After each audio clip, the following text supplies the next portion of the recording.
Here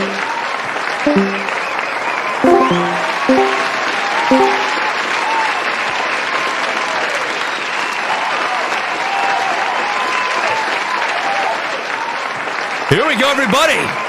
Week 2, guys. We're doing Thursday night, and I was having a great conversation with the panel before the show.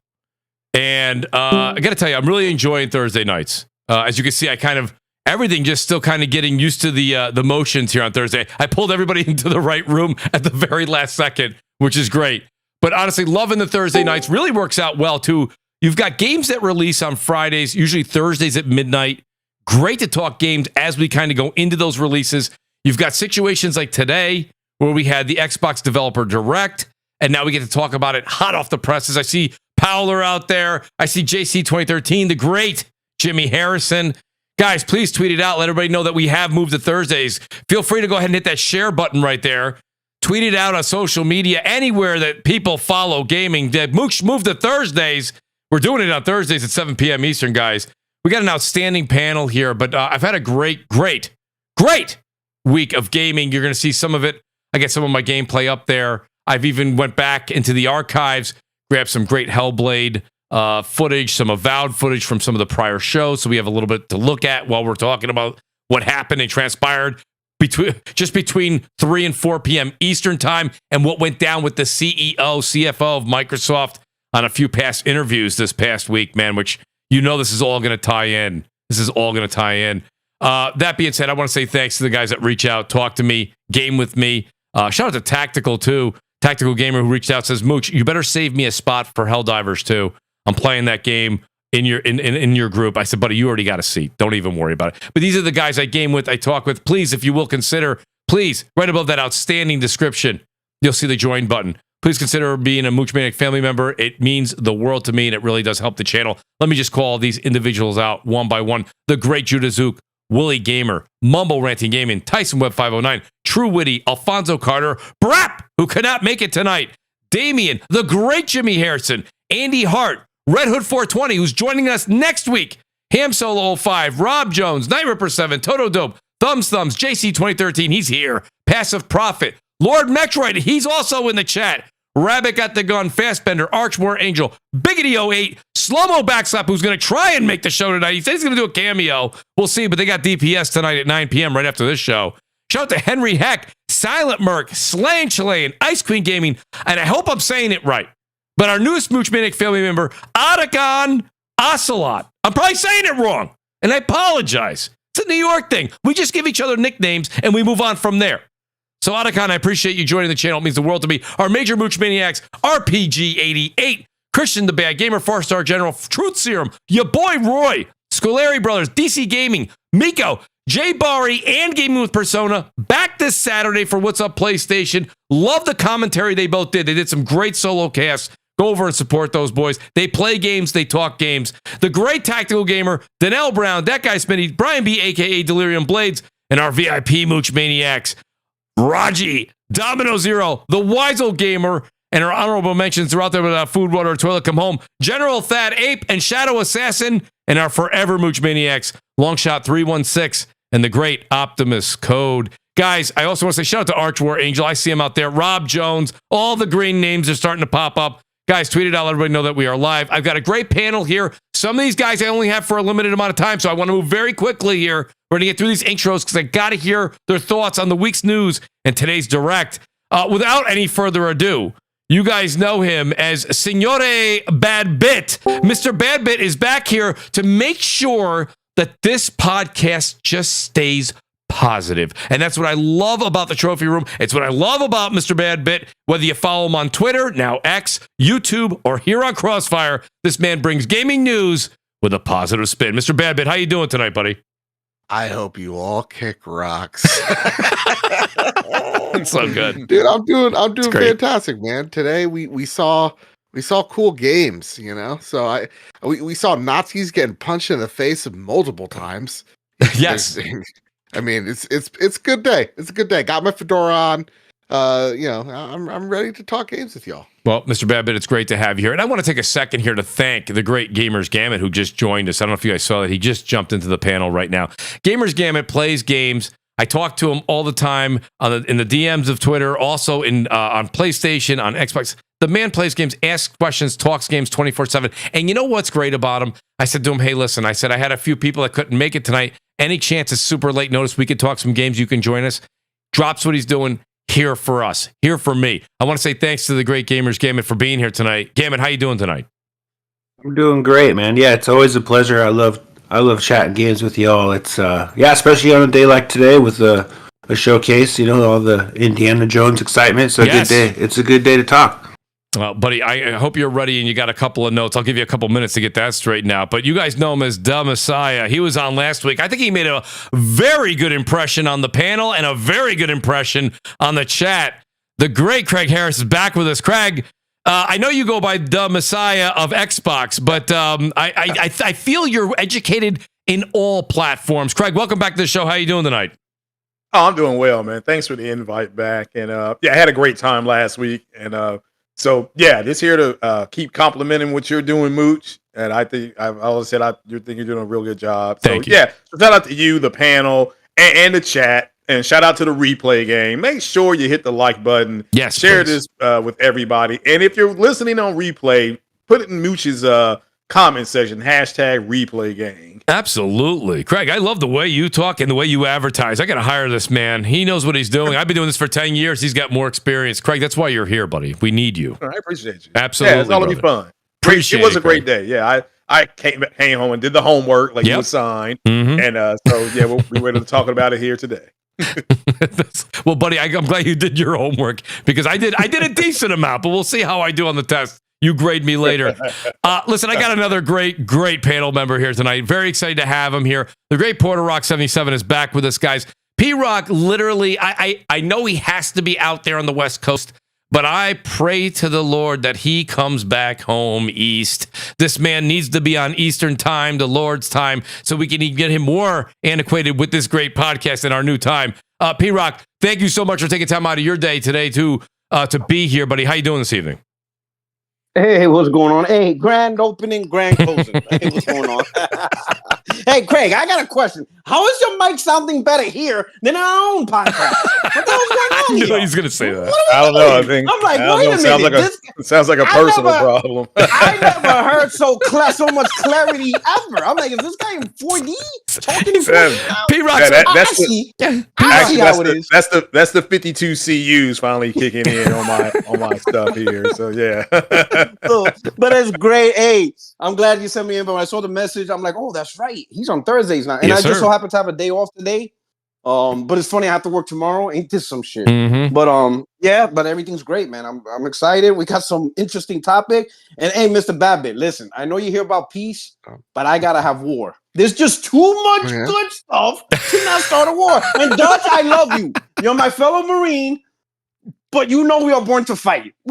Without war, we were irrelevant. So we got to stay in business. We got to keep the American military complex going. We got to keep this machine going. And the rock is always rolling, huh? That's it. It cannot stop. It's great to be here, man. I can't wait to chop it up. No, feel free to bring the heat tonight, P-Rock. And then last but certainly not least, the great Wandering Dutch. Dutch also overseas, man, doing his thing. Great show that he had earlier today as well. Dutch, welcome back to CrossFire, buddy. And I really wanted to get your take, especially I saw some of your notes. I saw some of your tweets that went out on X earlier. And I got to be honest with you, I like where you're thinking, and I want to get that other side of the coin. Dutch, how you doing this evening? Yeah, I'm doing good. It's been a good day. Apart from having loads of engineers around the house today, other than that, it's been good. It's been good. Had a good showcase. Our first bunch of games showing off for the year. Let's hope it carries on in this stead as well. We've got a lot of good things to talk about. Absolutely, Dutch. I agree with you. But I'm going to start with the one and only Porter Rock. And then, Dutch, I know you're going to have some great comments to follow. P-Rock, let's talk about the Xbox Developer Direct, and it will transpire, into other topics that kind of happened over the week. But P-Rock, just start from a top level, okay? Review of the games shown, okay? And I mean, I'll go ahead and take a minute here. Not that anybody didn't see it, but we are looking at Avowed. We had Hellblade 2, Visions of Mana, is it Era? I believe it was History Untold, and of course, Indiana Jones. Those were the games showed today. P-Rock, what did you think of the show, and where will this propel Xbox to, in your personal opinion? Do you think this moves the needle for them, or does this just give the hardcore base more of a reason to stick around? I say for what the show was, the direct, it did its job. It was really in tune conversation directly with the developers on what they do, what they planned. Some of the stuff looked good for what they're showing. I know there's for a few things a lot of unanswered questions. I did like that they put a date on Hellblade. I was hoping for a more specific date on Avowed. Mm-hmm. I wasn't expecting a date for Indiana Jones, but also at the same time, I didn't expect 2024 either. Now, I don't know if that's a good thing or a bad thing. I don't know. We probably talk about that later on. But I think overall, the direct was what it was. It's literally the developers talking to you. The addition of Visions of Mana. I know people are going to say, hey, it's a multi-platform on every platform. But I think that's Microsoft's way of saying we're trying to get developers that normally aren't on Xbox to put games that aren't traditionally Xbox games, and we're gonna put them on, and we're gonna see. You know, in my view, that's Microsoft's good faith of them trying. But now here's the thing: good faith can only go so far. Right. The games have to be played because Microsoft is gonna try. Like they hear you. I think that Visions of Mana, Square Enix. I know some people assume Final Fantasy, but in my opinion, Sony got that locked down. That's paid for, bought. Yeah. You know, the deed is signed. You know, you can't get that property. But that doesn't mean other games from Square Enix is not open to the table. And I think something like Vision Mana, Microsoft sent the message like, we will try to support, we will expand, we will try to get more Japanese games. But understand this, they're the world's most valuable company. And they didn't get that way by throwing on money. If some of these games don't get played, then Microsoft will realize there's a fine line between the chatter on the internet and what people actually play. You know, so I think right now Microsoft's responding to the chatter, and they're gonna say, "Hey, we're gonna give this college try," but it's got to be reciprocated in gamers being actually interested in these games, and that's gonna ultimately speak the final say. Overall, I think it was a good develop. I didn't even say showcase or anything like that. It's a good developers direct. But again, it's like there's gonna be, there's always gonna be the negative and positive, right? Positive, you saw 2024, right? Especially for Indiana Jones. The negative, some people's going to ask questions. Like, for example, why was the combat kind of hidden for Hellblade, especially when this is like showing number 5? Yeah. So some people's going to have question on that. People are going to have question on why did they choose Indiana Jones to be a first person, right? Because in like an adventure, treasure hunting type game, third person usually serves best. So there's going to be questions of, did they do this because they're sticking with their Wolfenstein engine? So it's Indiana Jones, but are we going to see similarities to Wolfenstein and stuff like that, right? Gameplay, like certain mechanics, fighting mechanics. So people are going to start talking about that. Some people might even start talking about, okay, Xbox is an ecosystem, so why is there a PC exclusive? How come Microsoft didn't put in the energy to have that one game also available on Xbox Game Pass? That's the first thing I was thinking too. I get it too, but I was wondering that same thing. Somebody's going to ask the question. Somebody's going to be like, is this an Xbox ecosystem or not? Because ecosystems generally don't have exclusives for one particular device. And if you do make an exclusive for one particular device, why is PC the chosen device and not the console? That's eventually going to come up. People are going to ask that question. Like, how is PC getting something specific for its own? Why not put that energy on the console? Like, if you're going to make an exclusive, do it for the console. It was also interesting too, like device, back exclusive, it should be the console. Well, yeah, I agree with you, P-Rock. The other thing I want to add is that back in the day, we really used to dissect each word and what it meant. This was an Xbox developer direct, so having that PC game in there, right? That's back in the day that used to be taboo. They wouldn't do that. Era history untold, which is not coming to console seemingly. So again, this was an Xbox Direct. They put a PC game in there. I'm not saying that's a bad idea. I'm just saying that is a question mark why that's not coming to PC. It's questionable. Or that's not coming to console. Questionable. Yeah, it's questionable. It's just a weird thing. It's a weird thing, especially when you're saying, hey, you could play. Technically speaking, you can't play. What's its official name? Area or Ara? I mean, I think it's just that kind of game too, right? Like those RTSs are really PC. That's Yeah. Those games really live on the PC. Yeah. And who knows, maybe that game has so many controls you need a keyboard. But you still do have a point, like, it can't be that hard to, like, just throw it on Game Pass for the console people, right, too. So, but I do kind of see, it is kind of a PC-centric type of game, looking at it. Well, I absolutely agree, right? certain games, like with especially if it's like these type of games where you need keyboard and mouse, that I absolutely agree. It's just, it would be like Sony PlayStation making an RTS, and they fund it and they pay for it, but you have to play it on PC. So as a PlayStation, I'll be like, what? Yeah. So I can't play your game on the console you made. Like, what? Like, wait, what? Especially if you advertise ecosystem, we're all together. Yeah. Got it. But like it's like, okay, you're putting energy making games for a specific audience. Yeah. When another specific audience bought your console. Yeah, no, you know what I'm saying? Like there's a taste. Listen, so like P-Rock, I would have a weird taste in my mouth if PlayStation did that. I'm like, I bought your console, but this is an ongoing made a game for another audience. I'm like, Well, this is an ongoing situation, right? This has been going on for the past 2 weeks, and it's only getting, they say where there's smoke, there's fire. This is a situation which is still in-house. It's PC Game Pass. I get that. But we're talking about Microsoft is really just opening up to all platforms. They're catering to Steam. They're seemingly going to cater to Switch and PlayStation on certain titles. We don't know which ones yet. Dutch, I want to get your take on it. Shout out to Light X, by the way. And I want to say thanks to you guys that really do help with the super chats, man. I really appreciate it. Means the world to me. Light X says, first person Indiana Jones is a hard pass for me, just like Avatar. These games need to be first person. You mean third person? I think he means they need to be third person. Yeah. So, well, go. I mean, Craig, if you want to chime in, go ahead. I want to hear Dutch. Get your notes ready. I definitely want to hear your take too. Go ahead, Craig. Well, yeah, I thought it was exactly what they said it was going to be. Okay. And what I will give the Xbox community credit for is that when Xbox says they're going to do so, they're not expecting anything more. Whereas that with the PlayStation community, even though they're telling people exactly what's going to be there. You have these yahoos come out and say, no, they're going to do this. They need to show that. They have to do this. And then they don't get it. Then they say the show was trash. But I thought the show, for what they're trying to do, it was fine. The games looked fine.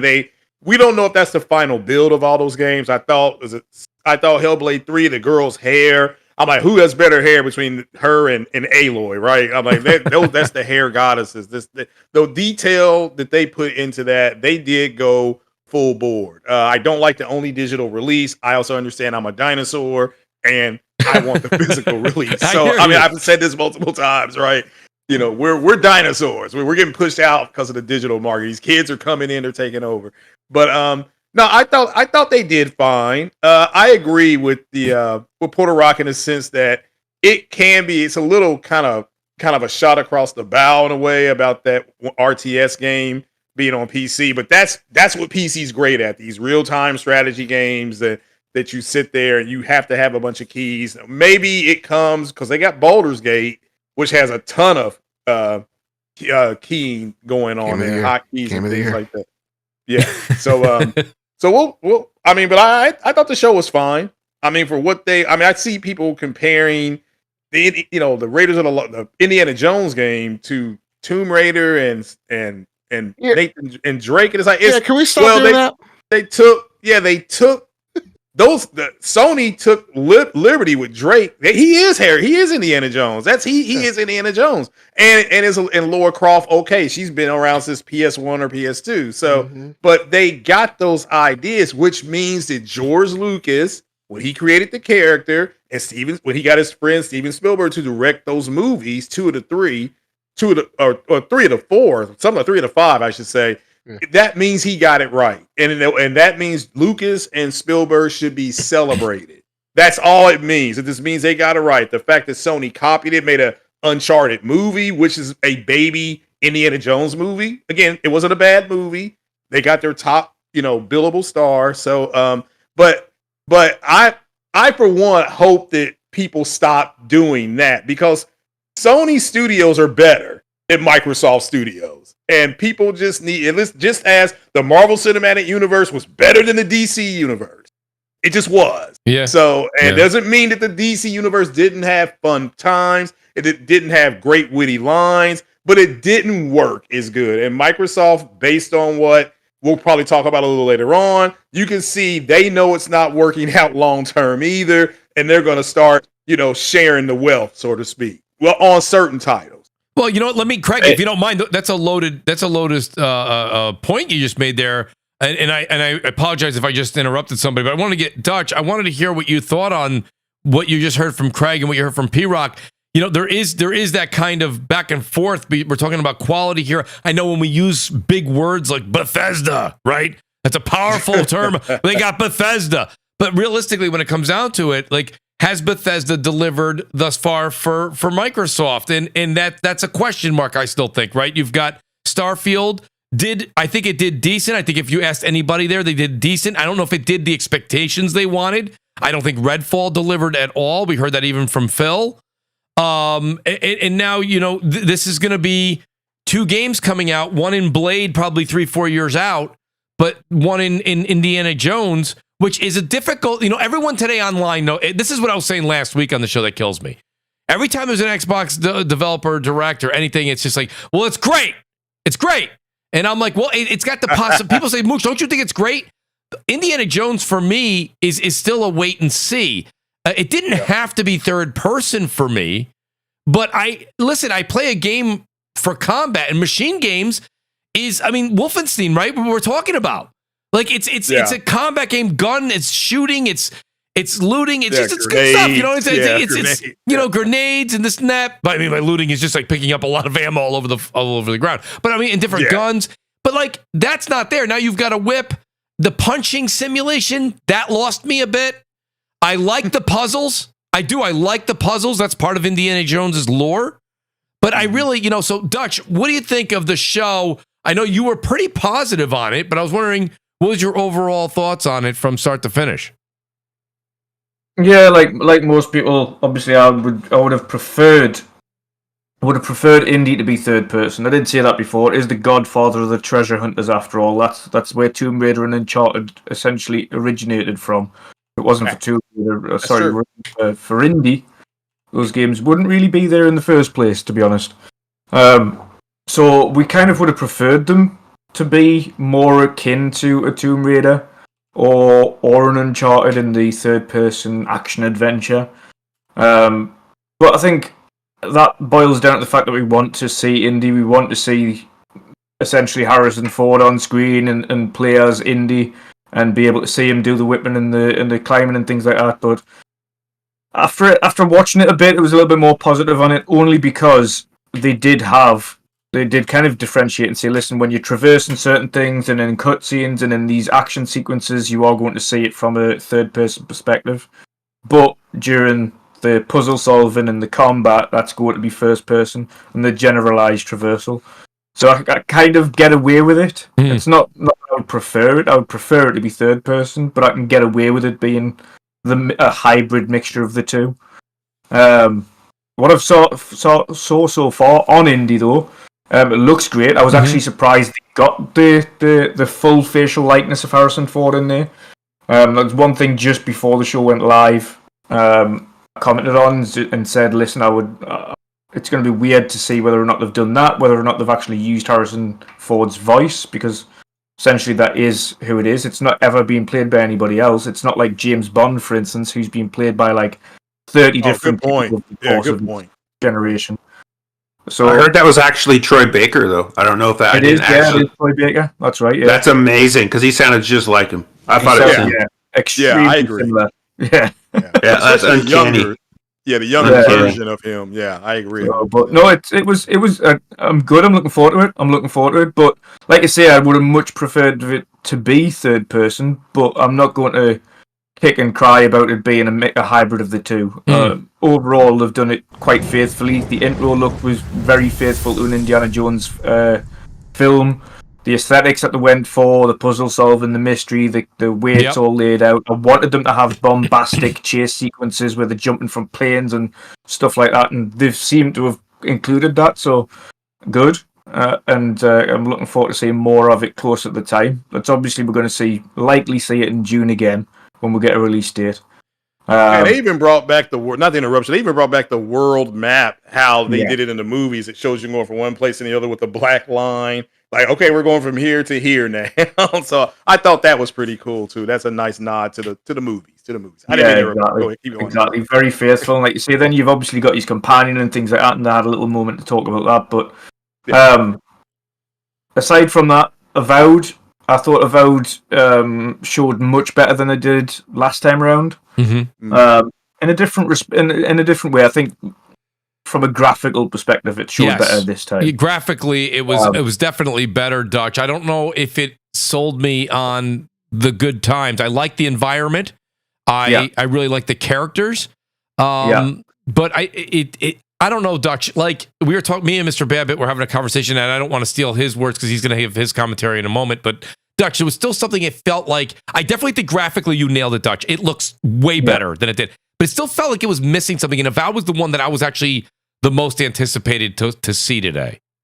Yeah, I think you know what it is. I mentioned it afterwards as well. I wanted to see kind of what more of the, should we say, the human enemies look like, or the human kind of interactions you have there, because all we've really seen out of the vast majority is a lot of these creatures and like malformed bears and like monsters and things like that. And well, that's all great seeing the fantasy aspect of it. I want to see kind of what we saw at the very first time it showed off. You saw the character coming off the boat and seeing a couple of armored soldiers, just regular armored troops, kind of greeting her there. Mm-hmm. And we haven't actually seen what is that? Who are they? What are their factions like? What's their combat like?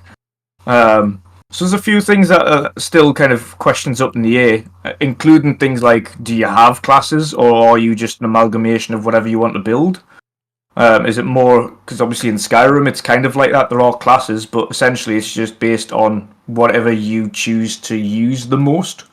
That's where you level up and that's where you become most proficient? So is that the case in this game, where essentially if you use pistols and wands, then that's essentially what you're going to be more proficient in, or can you build a character for a certain type of class? There's a few questions kind of need to be ironed out about that one, about the game in itself, but it showed better. Combat, I think, sometimes looked slow, other times looked really quick. Like when you've got the double wands, you're like super quick and you're like really quick on the combat, and then other times when you're doing your spell, it like seems like it takes about 30 seconds to cast something before he fires it off. So, it's definitely going to be intriguing to see how that plays when we get our hands on it. And it's one of them things as well, you can't really tell how the combat's going to be until you're actually physically playing it. You can kind of get a good understanding, and at the minute, it looks like sometimes it looks like it works fast and it's fluid and it's great and interactive, and then other times it looks pretty slow. Yeah, I mean that's Dutch. You're kind of, that's why I love having Dutch on the show. Like Dutch is predominantly an Xbox fan, but Dutch, you really speak the truth there. What you're describing is exactly how I felt. There was times I go, I'm like, this looks good, and then they cut to another scene. I'm like, It like lost me there for a second. And the one thing I had a hard time with, and it looks like it's going to be more in depth, Dutch, and I'm curious your take on this. The dialogue, right? The dialogue. So what Baldur's Gate 3 did, and I'm not going to compare it to that. I'm just saying what Baldur's Gate 3 did for people that love that genre is they took the conversation to an interesting place that affected gameplay. And here Obsidian said, what you do, will it? And they gave an example. But as they approached those creatures, if you will, that look like guys that get with look like an old Star Trek enemy laying there on the ground, right? And they started talking. He's like, it just the voices, the voice actors, and the dialogue. It took me out of that like sci-fi environment. It just didn't seem. I don't know. It was like you're there a minute, and then you the next minute it was just pulled you out of it. And I felt that same way with Outer Worlds. I know everyone loved Outer Worlds, and it's like I don't know if you guys ever saw Happy Gilmore. When he's like, I really think people are starting to come around, and then Shooter's like, well, I'm not coming around, Doug. Okay, I played Outer Worlds for a very long time, and I never came around to it, and I tried. I'm afraid the dialogue, Dutch. Do you think the dialogue's going to be all right? Because that's a big component in this, it seems. Yeah, it is a big component. And I think it depends on, again, voice actors have a huge part to play in games like this, because if the enthusiasm and the way that they talk and how they express what is written for them to express can have a massive impact on whether or not you care about whatever's happening on screen. And I think the difference is as well, especially with the likes of Baldur's Gate and its voice acting, was that the people that were involved in that project were very extremely, and I'm not saying that the guys involved, voice actors here, don't care as much, but you can tell the passion behind Baldur's Gate 3's voice actors was there for all to see, and the way that the narrative was told and the way that they expressed it on screen, etc. So it depends on how it's done, but again, in terms of the knock-on effects of the choices, if it's anything like Outer Worlds, then it's kind of semi has a knock-on effect. It's more towards the end, like at the beginning of Outer Worlds, you've got the choice of turning off the power here or turning off the power to another one, and then it really doesn't make too much of a difference. To be honest, at the end of the game, it tells you it does, but it doesn't really make that much of a difference. It's going to be intriguing to see whether or not it is true. Like you say, there was the example on screen where they had a guy and he fled his comrades in battle. So you can either give him his medals back and nothing happens, or you choose to confront him, and apparently he gets really angry and goes off against you, and then his camp are all angry at you. So does that actually have an impact long term, or do they just forget about it halfway through? Or are they just mortal enemies? Like, it would be making more sense if they're just like mortal enemies because you've just slayed the captain or something like that afterwards. So it depends. It depends. It's going to be hard to tell whether or not they've actually expanded on what they did in Outer Worlds and made it better, or it is kind of a superficial choice that you've got.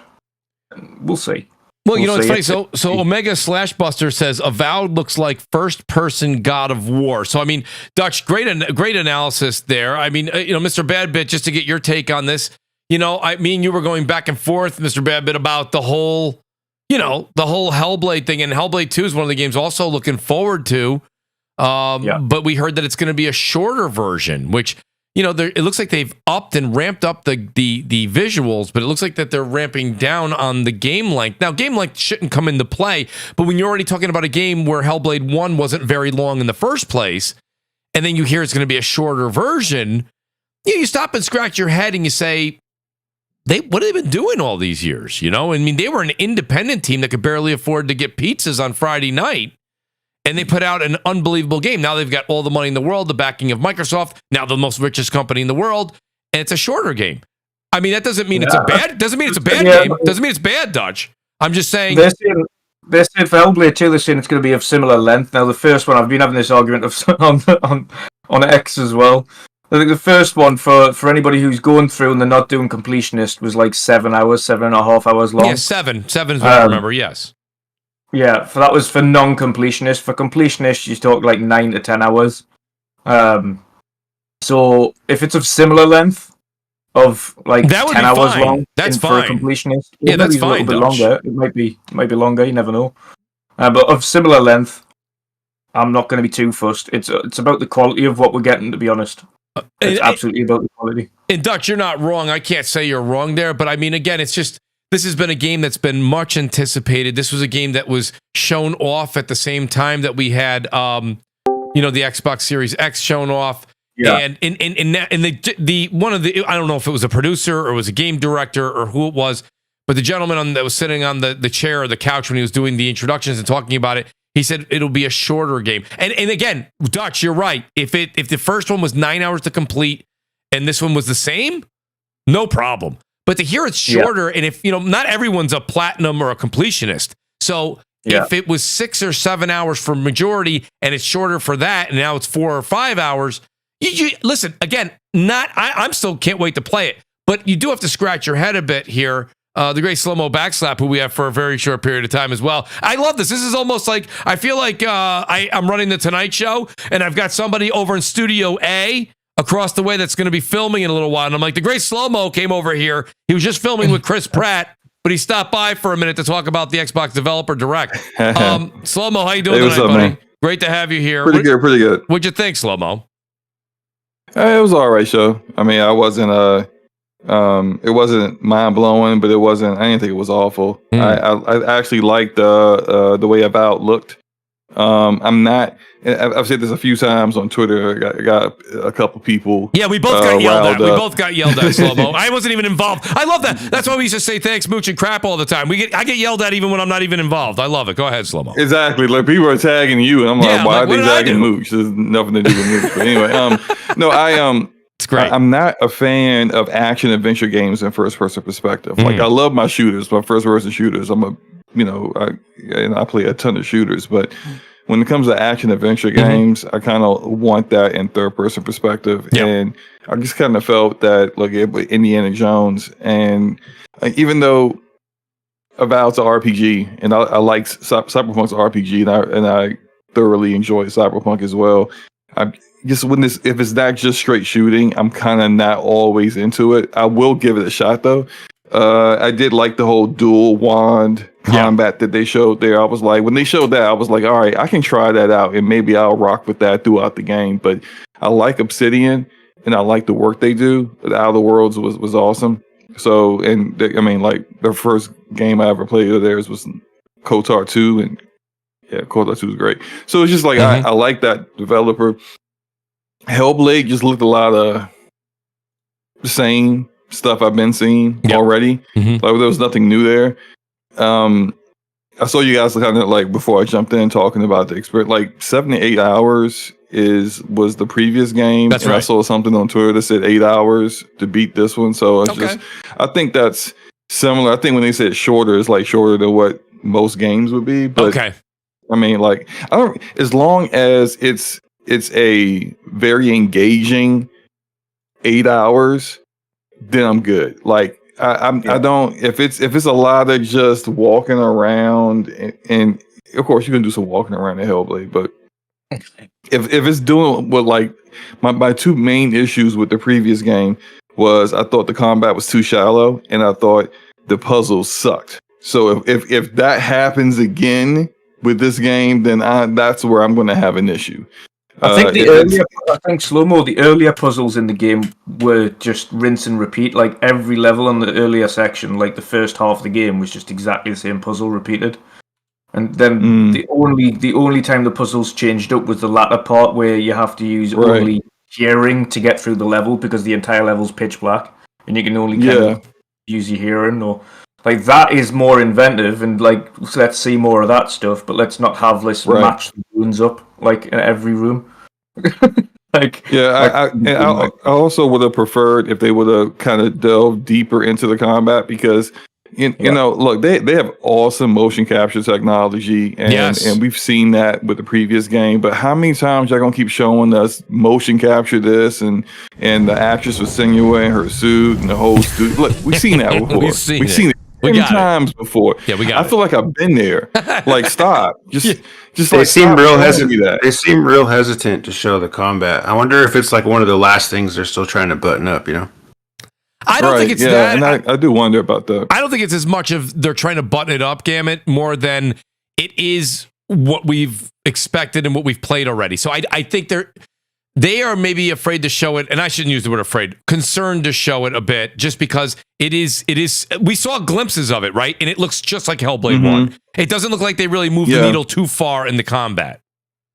I mean... Right, at the VGAs, I feel like they showed more with less time at the VGAs, because they showed Senua using a different kind of weapon at one point, and then they also showed like that other character to do like kind of helping in combat, like she was about to get attacked, she was on the ground, he like tackled an enemy. So I thought like, well, okay, all right, you got a companion with you now, how does that work? Is that like a prompt you can do? Can you hit a button and have him kind of like tag team someone or go in and take out an enemy when you're hurt or something? How does that work? And it's like with the showing today, I feel like I got the same amount of questions that I had since the VGAs a month ago. So I kind of feel like it was just kind of outside of getting the release date, there was just nothing new that was said there. Everything else that they had shown is things I've been seeing.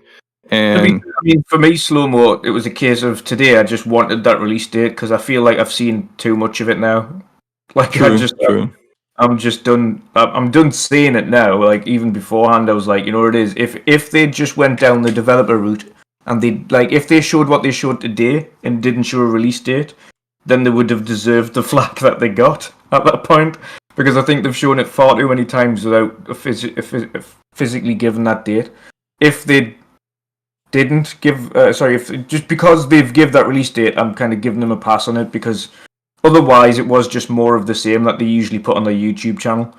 And I think we've, like you say, we've seen it all before. The only thing that we saw today that was a little bit different was you mentioned the companion bit, which is good that they're kind of going down more of the actual personalized route with Senua and you're having these conversations with different people. Not just that woman, but we've seen the man in the other trailer as well. That's another companion. So it's going to be interesting to see what that's all about. And like you say, whether or not that's something that affects combat, whether or not then people are fighting alongside you in certain circumstances. But yeah, if it wasn't for the release date, that was an okay showing, but it didn't.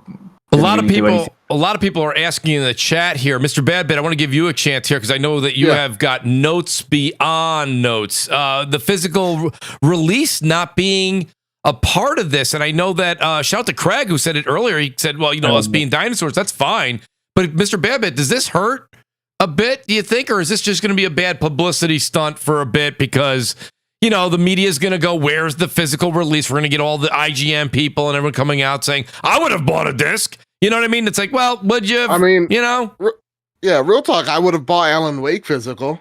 Right. But we were talking about it on our Game of the Year show. It's like, dude, if and when like a limited run does like an Alan Wake thing and it comes with a flashlight, I'm on that day one. I would have been on this day one too. I really love Hellblade, and it's right now it's one of the few Xbox games that really speak to me. And so for me, I would have loved a physical release of the game, but listen, it's on Game Pass. That's their main model. I think we're all starting to see this is really the death of retail, and it's a bummer. Yeah. But we're all moving digital. That's where the future is. We're seeing Game in the UK, close up its trade-ins, right? Yeah. So completely. It's happening, guys. Wow. I know it's a bummer. I don't even think Walmart this is bad physical releases as well. Yeah, you know what comes to my mind is physical releases. Exactly. You know what comes to my mind is if they're trying to. This game has been in development for a long time, and they're obviously trying to, because it's a shorter game, they're trying to get that price point below a certain point. So, manufacturing discs and all that, like that might be part of the way they're trying to get this cost down initially. That's a good point. But it really just comes down to physical's dying. I don't think that's. 100%. I agree. It's definitely on the Xbox side as well. Like you're right. It's marked for death for sure. Game. So to me, this isn't even bad PR. This is just a little bummer for us. It's like we're just getting cued in on our mortality. That's what it really is. I'm sure limited run games is back there licking their chops. So to be fair, that's going to be the rise of people like that, right? Like the rise. Yeah, exactly. To be fair, that's how the first game launched too. It was $30. That's right. Yeah. Digital only, right? So right, and then also like before Microsoft acquired Ninja Theory, there was development diaries for the first, Hellblade, and they talked about this was the direction internally as a studio they were going, because they also predicted the cost of AAA games was getting too high, and at the time, since they didn't have a publisher, they were trying to figure out a way for them to survive on a game by game basis. Yeah. And one of this was a strategy, try to create AAA quality like games, but not the cost. I think the first Hellblade was like 10 million. Yeah. So, but the non-physical release, straight to digital, 8-hour experience or so, that was part of that formula. Yeah. So I think the one thing, I think for some of us, maybe there was just a little bit of tiny expectation, like, you know what, now that you're under an actual publisher, you have a huge publisher backing, maybe you don't have to worry about those things. And then on top of that, Hellblade was announced in 2019. So maybe some people assumed that, okay, the next Hellblade might be this big budget production, all that stuff, and it didn't end up that way. But that's our fault, though. That would be our fault because, again, they never advertised that it was going to be a big AAA game. They never did that. Right. That was Absolutely. just It's just like it's we just did that us for ourselves. built. Yeah, it's We just did built-in that. assumption. It And was, so, yeah, like, built-in assumption. Yeah. Yeah. So for me, I think like Hellblade, probably the second strongest showing here after or before Indy, because that's my game, man. I can't wait.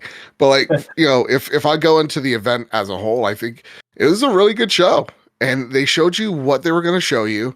No shadow drop because it wasn't needed. We had a mystery game, and it's really Xbox signaling, hey guys.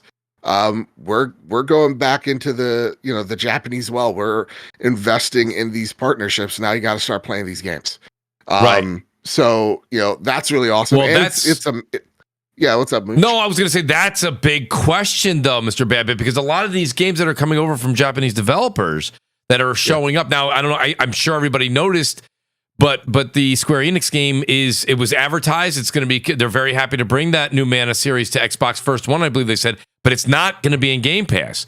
So it's another testament to will the Xbox community go out and buy these Japanese games? And I don't know. They thus far I don't see them really. I hope they do because I thought Visions of Mana looked really good, and that's definitely a game I'm getting this summer.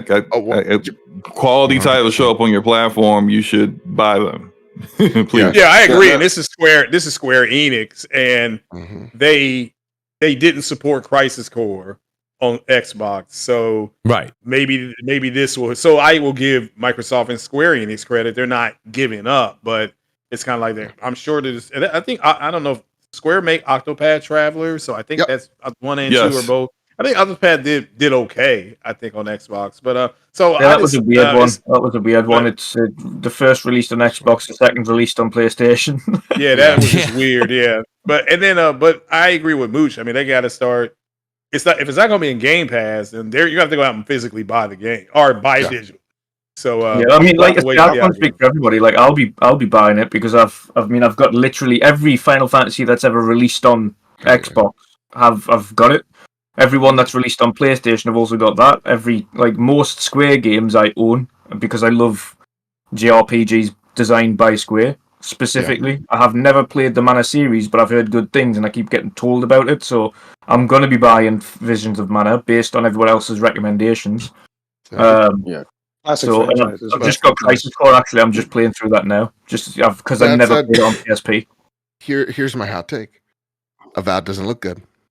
Wow, and so. Oh man! Well, don't look good at all, guys. That's my role. I thought it looks a lot different. Sorry, I thought it looks really different than. I haven't been paying attention to this game, but I think literally the last time I saw this game was the reveal trailer, and this game looks nothing like that. Like I had a different expectation. That changed. Yeah, they messed. I think it was a mistake on their part to do the reveal trailer, and it clearly that wasn't like actual gameplay in the art direction that it looked. It was very dark. It seemed a little bit more. I mean, I'm not going to say mature. I know they definitely changed. Avowed's going to be mature, but art direction. So. Yeah. But I think it gave people a different impression. Mm-hmm. Yeah, that gameplay didn't speak to me in the slightest. I was in one of my DMs of one of my Xbox buddies. I won't say who, but it was Luke Lore, and he's like, that combat looked like that was a 2006 mobile game. Like that just did not look good. It looked, and I'll say it here again very bluntly. That looks like someone's like, I really like Skyrim, and I made this mod. Listen. While saying that, I know Obsidian's really, really talented, right? But coming off the backs of like Baldur's Gate, when they're like, and your choices are gonna matter. It's like, but how deep are they gonna matter? I just played this game where like. I moved to the right just slightly, and main character just bit the dust. So I'm still not optimistic, but what I will say on a positive note, that's some dope looking cover art. That's my wallpaper. Oh, the cover art that's fire, absolute fire. No, they did a great job with that. Perhaps maybe I need to see more, like more biomes or whatnot. But like part of the combat looked cool when you were like, being Harry Potter with the wand and then like having a sword. You know, when they pulled out like a flintlock, I'm like, okay, it's a gun. But you know the thing, like, okay, you pulled out a Glock. You know, right Mr. Badbit, dragon. Mr. Badbit. Just cool. and again, Avowed was the one that I was looking the most forward to, and I was just saying this to Dutch. But they really spent a lot of time, Badbit, talking about the dialogue. And in all honesty, I felt like the dialogue, they were trying to say, hey, your conversation, your choices matter. And then as he was going through that example, I didn't feel like it. I shouldn't say that it didn't matter. Apparently it will when you get to town. It will change the actions of the people in the village. But it just didn't. They didn't show the consequences of your actions is where it kind of like fell flat. I think because it's again, they should show that part. Coming off of Baldur's Gate, you know, when we talked about it in our Game of the Year show, it's just like most of these RPGs and it, you know, introduced into the mainstream with Mass Effect was like, here's your Paragon, your Renegade, and your fuck it options, and it's just like, you know, Baldur's Gate, you have all these different branches. It's not so simple. They introduce all various shades of gray. And what we saw here in the dialogue options is like, and here's your 3 options: Paragon, Renegader. Yeah, fucking shoot him in the head. It's just like, I need to see, maybe what I do need to see is a deeper dive into the game itself. Like, you know, like, if Xbox does like those, you know, like state of plays where it's just the game, maybe that will sell me more. Also, like, it's on Game Pass, so I'm just going to try it for shits and gigs. It could be like a Starfield situation where like I'm not really hyped about Starfield in the slightest, and then leading up to, you know, the start, I'm like, I'll just log in a few hours, so at least I know what I'm talking about, and I fall in love with the game. So it very much could be that, and I'm hoping it's that, but from what I saw, I actually thought that was the weakest showing. And here's another thing y'all don't know about me. Even my co-hosts don't know. I'm a huge Civ 5 fan. Mm-hmm. And so knowing that the devs of that game started their own thing and making Aura History Untold. Oh my God. And all the things they were saying is all the nerdy shit I wanted in Civ 5. So that game, I'm building the PC for it, man. That game and indie really, really hyped me up. So yeah, that's my thought. I thought it was great. It was a great showing. You know, it's better than any showcase that PlayStation's done in the last year. Easy. On Aura, I was going to say as well with regards, like, beforehand I was thinking, you know, this game could be like Age of Empires and come to console, etc. But then Age of Empires got, in terms of the way that they've actually done the controls, it is quite ingenious on that front. It makes it a lot easier for console players to play Age of Empires, but it is still predominantly a different way of playing that game. Like, you can't play against PC players because they would just completely wipe the floor with you if you were playing console versus PC. Because it's just a different way of management. But on Aura, there was just so much you had to manage on that I don't think it could translate onto a controller. I really don't. Yeah, it would definitely look like it would be difficult. And I mean, we also don't know like the dev budget on that. That's you know, that's not a Xbox first party. That is a Xbox akin to a studios. So that's akin to like an X dev. So I bet like Xbox has a budget that they've allocated for this game, going, hey, we really want to corner the RTS market. We think this is it. RTSs are huge on PC. Focus your launch here and see where things are after launch. I could definitely see that being a possibility. Well, I do give Xbox a lot of credit as a PlayStation guy, even though a lot of their games that speak to me of them going, hey, listen, we're going to take risks in different genres that you normally don't see a big publisher take risks in. So like the RTS thing, it's like, yeah, I know 7 people, including myself, are excited for it, but like 7. I'm really glad that they're pouring the money into it, you know? Yeah, no, I see. Now, Mr. Babbitt, since you've really had some hot takes, the chat's going wild with your thoughts. Shout out to world-renowned GeoHound. And, you know, he wrote me in the chat here and says, you know, Mooch, I'm an Xbox fan, but this was a super chat. He says, I'm sorry, but this direct was embarrassing. He says, Indie looked like plastic, janky Game Pass filler. He says, Hellblade 2 is a small but pretty AA game. WTF is this? He says, most of the titles look cheap as F. I feel like I'm being gaslit. So shout out to world-renowned GeoHound. He says to me, Mooch, listen, I'm a big-time Xbox fan.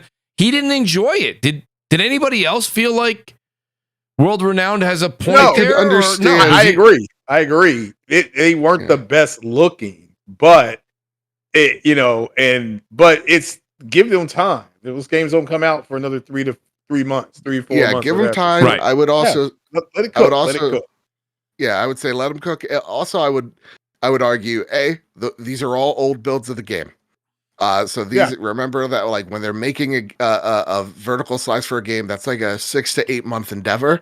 So like that's a 6 to 8 a month old build.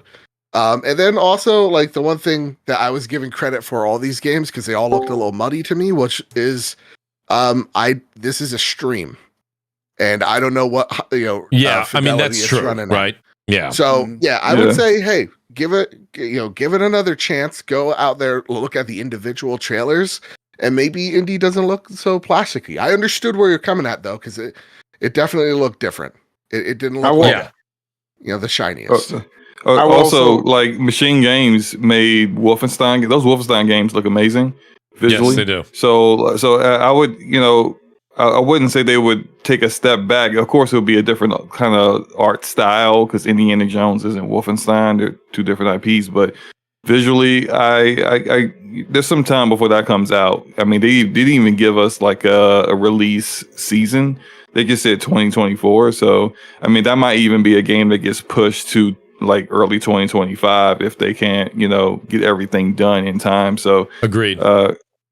Visually, like I'm not really too concerned when I see games visually when they're not complete yet. I remember people were giving Spider-Man 2 hell, and I was like, well, like I thought it looked fine when it finally came out, but like visually, clearly the final release looked better than what they showed that in the summertime. So it's you just gotta give these games time. I'm more concerned about like gameplay, game design, combat, like actual stuff like that. Yeah, which I don't like about indie.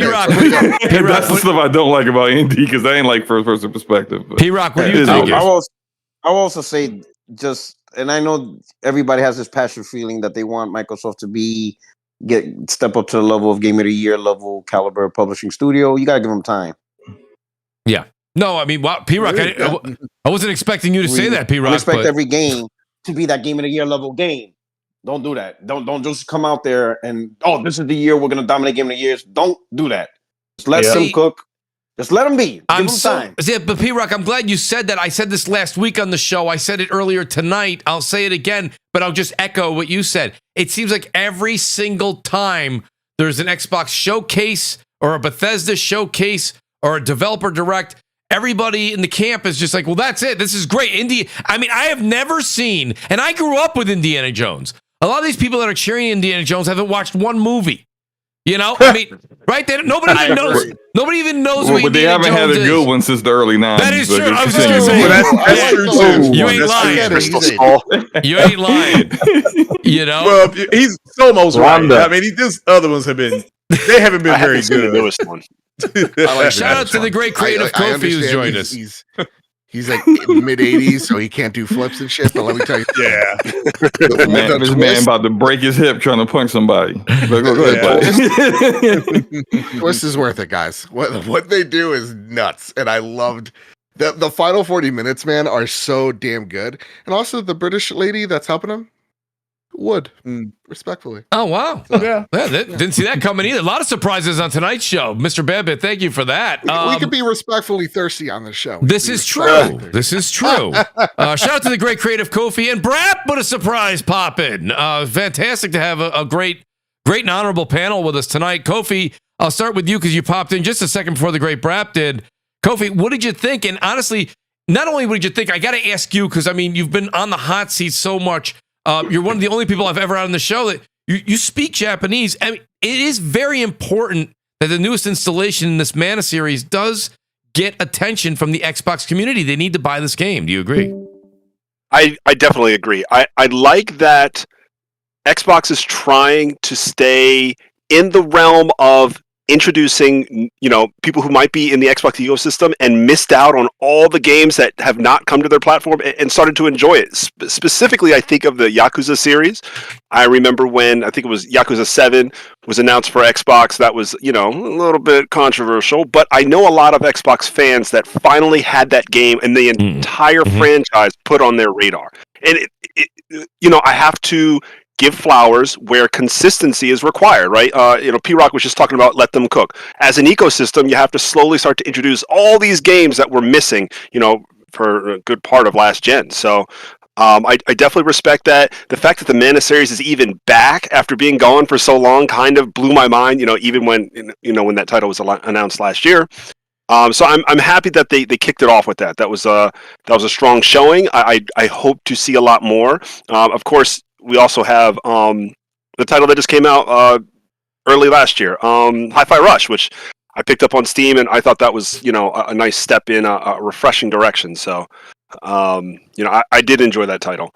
But just looking overall at the showing, I think that the two biggest highlights for me was I thought I was going to love Indie, and I thought I wasn't going to like Avowed, and I ended up the opposite. Really? I actually liked the Avowed gameplay, and I've seen some reactions online like, looks mid, looks all right. I guess to me, maybe the setting is keeping me interested. So I think just from, the gameplay I saw, I'm kind of like that.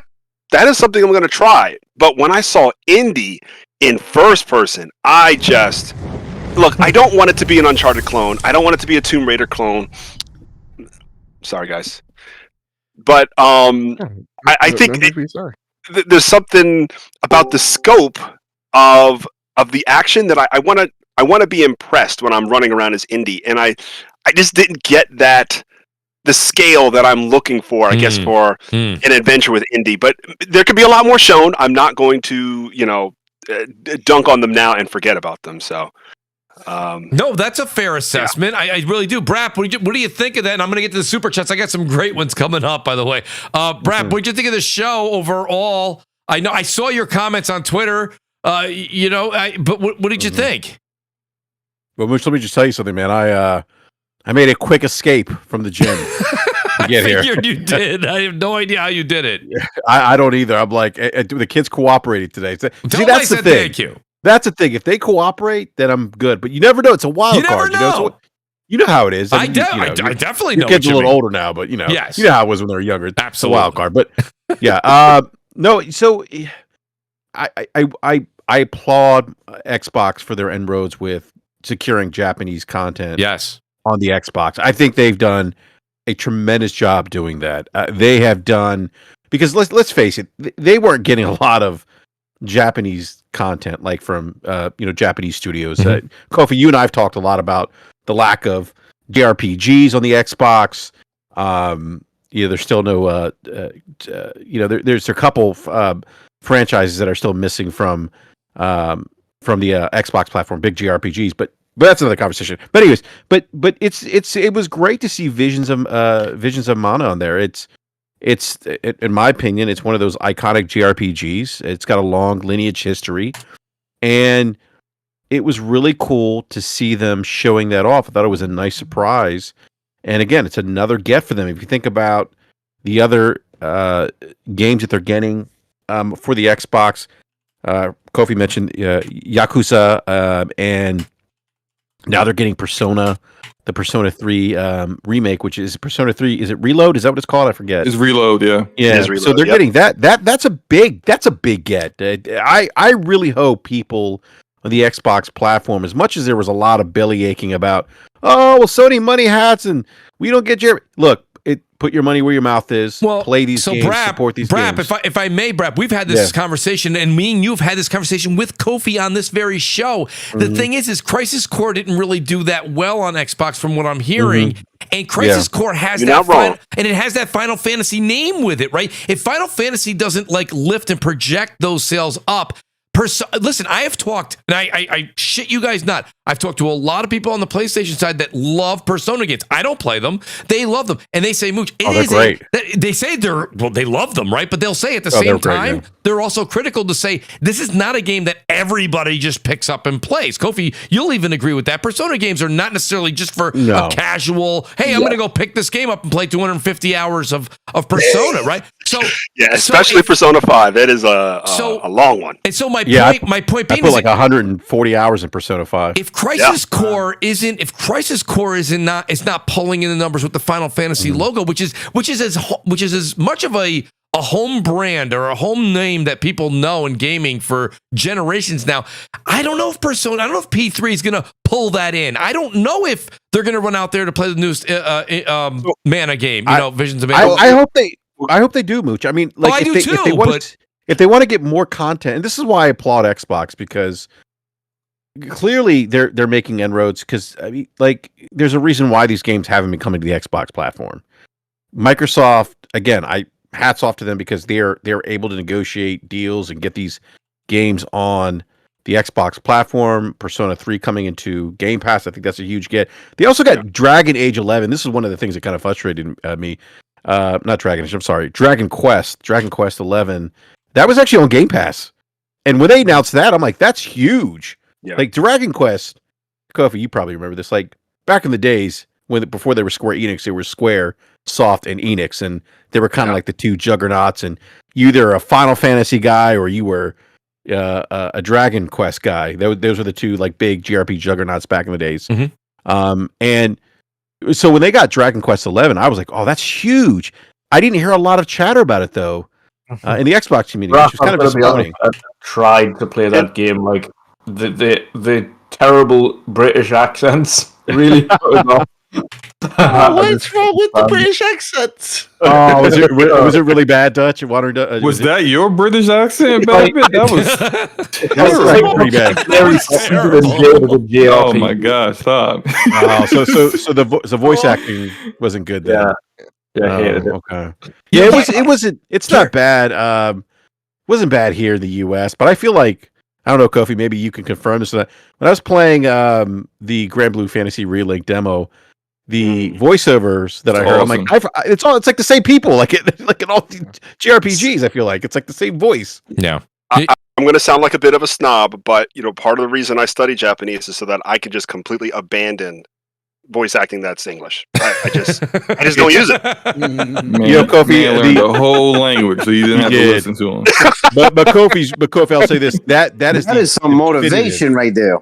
Yeah, that's a definitive experience. I think to experience those games. Like, I played Sekiro with the Japanese voice acting and the English subtitles. I'm like, you have to play it like that. Well, I'm gonna say this: if you keep using Yang Yang, I'm gonna start learning Japanese too. Puerto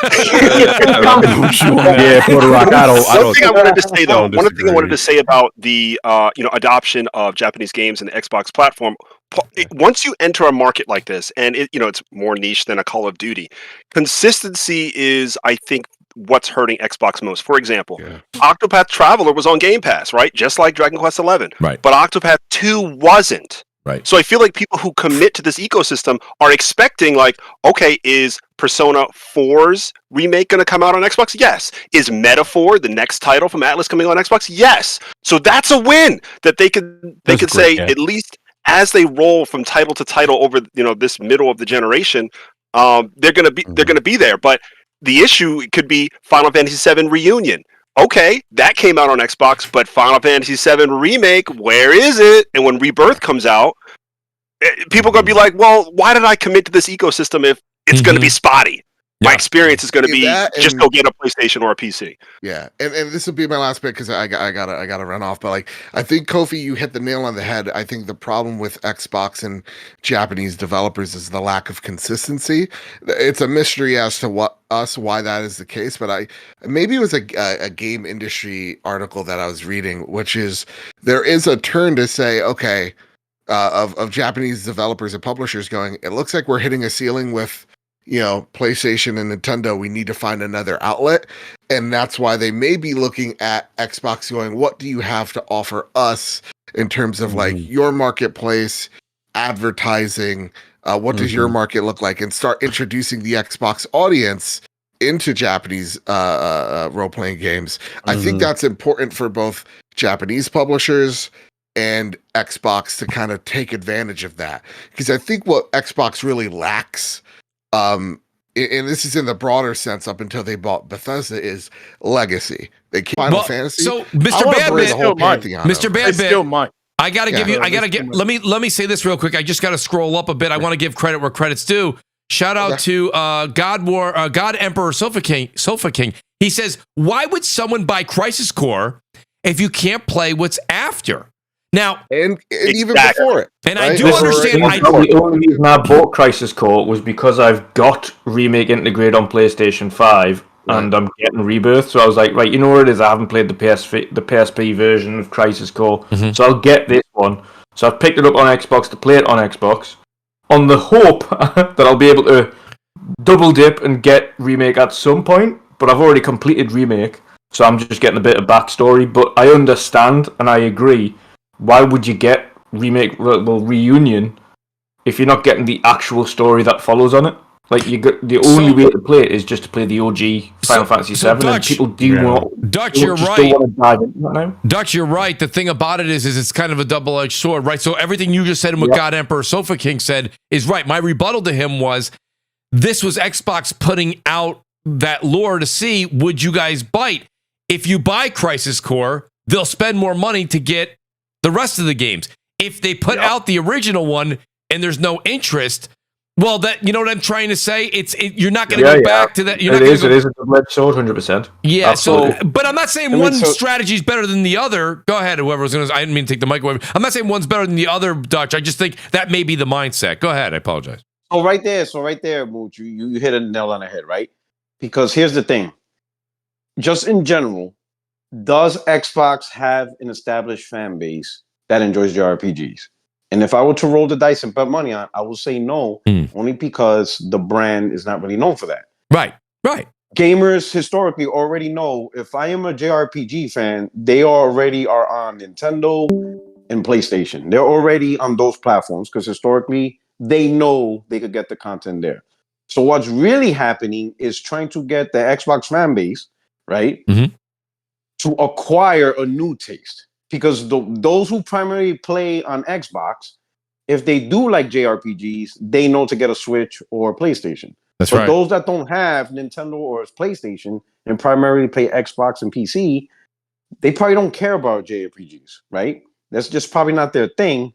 So now what you're trying to do is like, hey, try this out, expand your palette, right?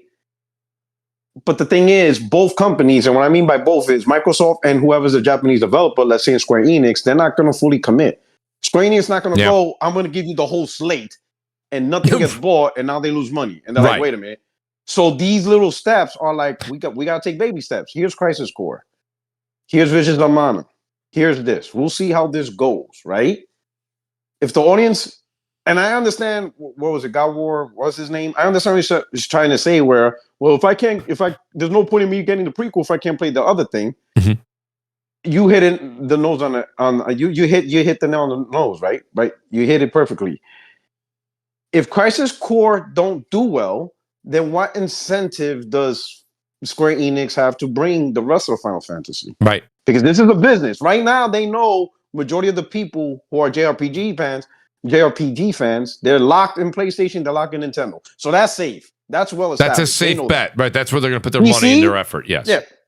PC, all over the Pacific, they know they got their JRPG fans on PC. That's already locked in. Square Enix knows that's already solidified. Xbox is like, all right, for the gamers there, are we going to go all in? They're probably not. Yeah. They're going to be like, hey, let's try this out, right? And here's the thing. At a certain point, you cannot hold Microsoft accountable forever. You can't. At a certain point, they're going to provide that content that the gamers want. And if you don't buy JRPGs, they're going to stop because it's like, you guys don't want it. And there's only so much podcasts and Twitter, TikTok that you can say, Microsoft, you need to do this. You need to do this. Well, you're not buying it. You're not buying it. Right. You don't want it. So stop asking for something you really don't want. You really don't want it. I really don't like. I don't. Oh, go ahead, Slow-Mo. Go ahead. I was going to say I really don't like the excuse that I'm gonna call it an excuse. that, well, if the sequel's not coming or the next step in the story's not coming, then why should I get the game on this platform? Have you played the game yet? Do you even know if you like the game? Like, so why are you already thinking about the next game instead of the actual game with that are hours and upon hours of the play that you haven't even experienced yet? What if you don't even like it? And if you do play it and you enjoy it, that's showing to the platform that there is an interest here from gamers who genuinely like the game. So it's like you'll immediately go to, well, you know, the seven games in the series aren't here yet. Well, I mean, are you really going to play all those games? Really? Because so far you're making excuses not to play one, not to just play one. I do think that, and I do have to go, so I'm just going to say this real quick that I'm about. I think that this is a pivotal year for Xbox and Japanese publishers. If publishers and developers, really, we look at what Atlas is doing with Persona 3 Reload, that new IP that they Xbox has all the marketing for that. I think that's great for them. That's really great for the platform. And then you got Square Enix with Final Fantasy 14, which is, you know, that's massive to come to the Xbox platform. It's a huge MMO that is super popular on PC and PlayStation. Like, it's pivotal for Xbox in how that looks to the Japanese market. Yes. Because if these two these two developers do well on the platform, you can start to see other games that you typically miss Xbox start to go, all right, well, you know, there is something here. There is a market here for us to put our games. Yes. Yes, but that and has so to be shown. I really kind of hope that those games catch hold and people who really check them out. Like Vengeance of Mana looks great. I'm buying. I'm getting it on PC, of course. But you know, like, I hope that people, you know, who are Xbox only console guys really give these kind of games a shot, because I remember back in the day when you know, I'm a kid and I had a Super Nintendo. I had never played an RPG before, and my first one ever was Final Fantasy 2 over here, which is Final Fantasy 4 in Japan. And I would have never considered playing that kind of game until I actually experienced it myself. It was one of those situations where you look at the cover, the cover art, and you're like, oh, that looks cool. Okay, I'll buy that. You know, it's like I had no idea what kind of game it was. And initially I was like, this is turn-based? What? But then I played it and I enjoyed it. And then next thing you know, I'm playing Chrono Trigger, I'm playing Final Fantasy 3, aka Final Fantasy 6, and then I'm a fan of this genre. Chrono Cross is trash. Anyway, look, my point is that you got to give games a shot.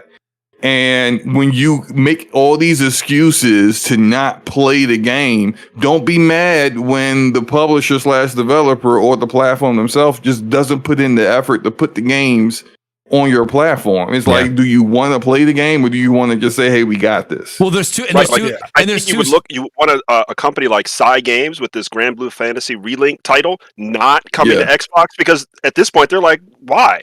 But maybe if, to your point, Slow-Mo, if they start to adopt more and more titles, that won't happen anymore. Because that's a big miss based on that demo I played. That thing is, woo! Yeah, that demo is awesome. That demo I've been waiting for this game for a minute.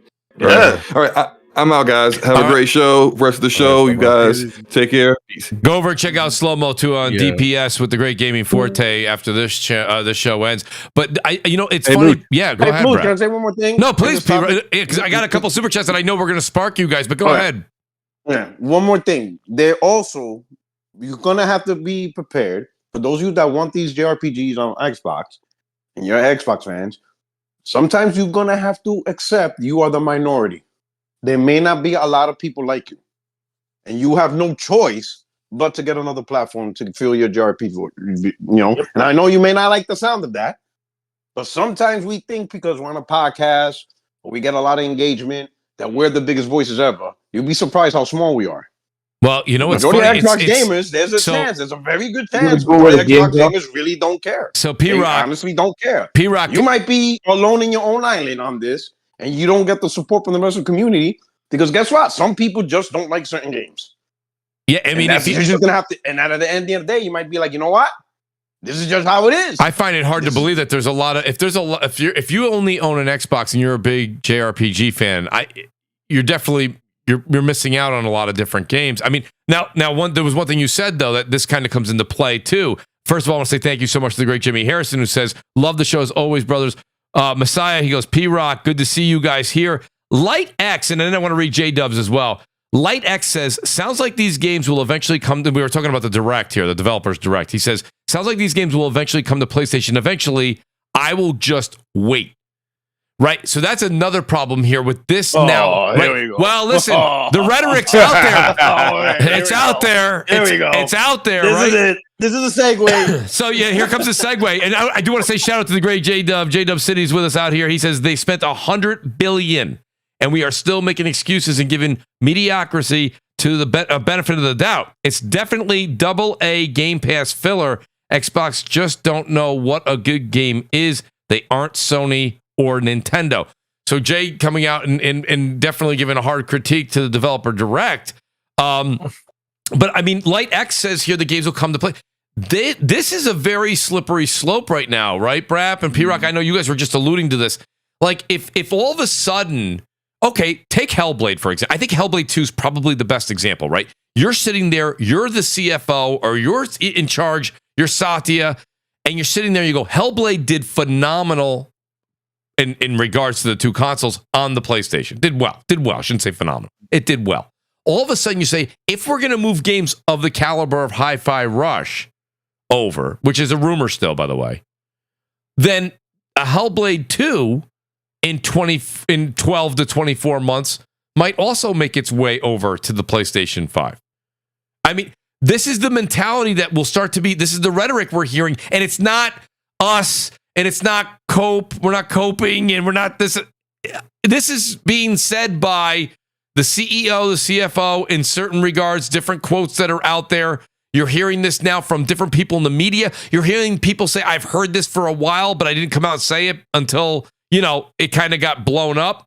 So I'm just saying, is that something, I mean, Brap or Craig, are people going to maybe hold back? And maybe that's why we're seeing it's another reason for decline of Xbox console sales. They're like, I'll buy these games if they come out on PlayStation. I know we're only in rumor stages right now, but if Hi-Fi Rush does come out on PlayStation, as Dusk Falls or whatever it was called there, that's published by Microsoft, and that's coming out, I believe, March or May on PS5.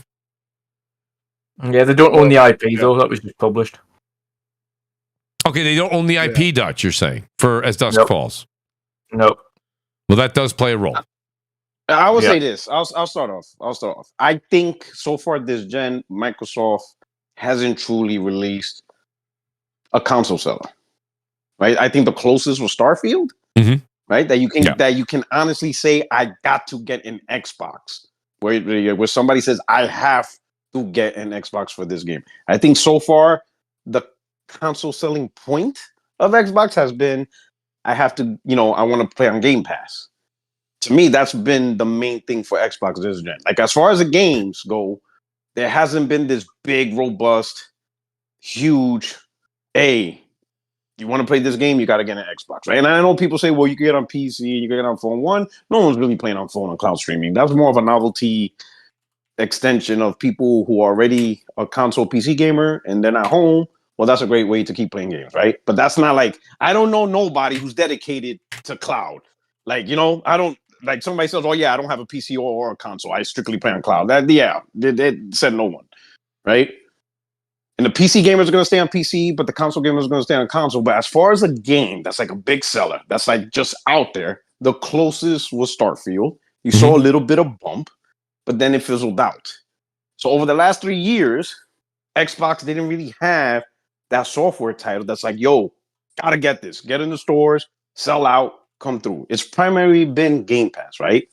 Now, as far as, let's say, games coming to PlayStation, Nintendo, I don't think those gamers who bought an Xbox console is going to be like, well, now that you put your games on PlayStation, I don't need you no more. No, because those gamers are Game Pass. I don't see a lot of Xbox gamers going from day one Game Pass title to now, oh, I'm going to go to PlayStation where I have to pay $70 for all these games. I don't see that happening. I think they're on Xbox for a certain reason. They're playing more games than they ever played before, right? At a nice cost-effective price.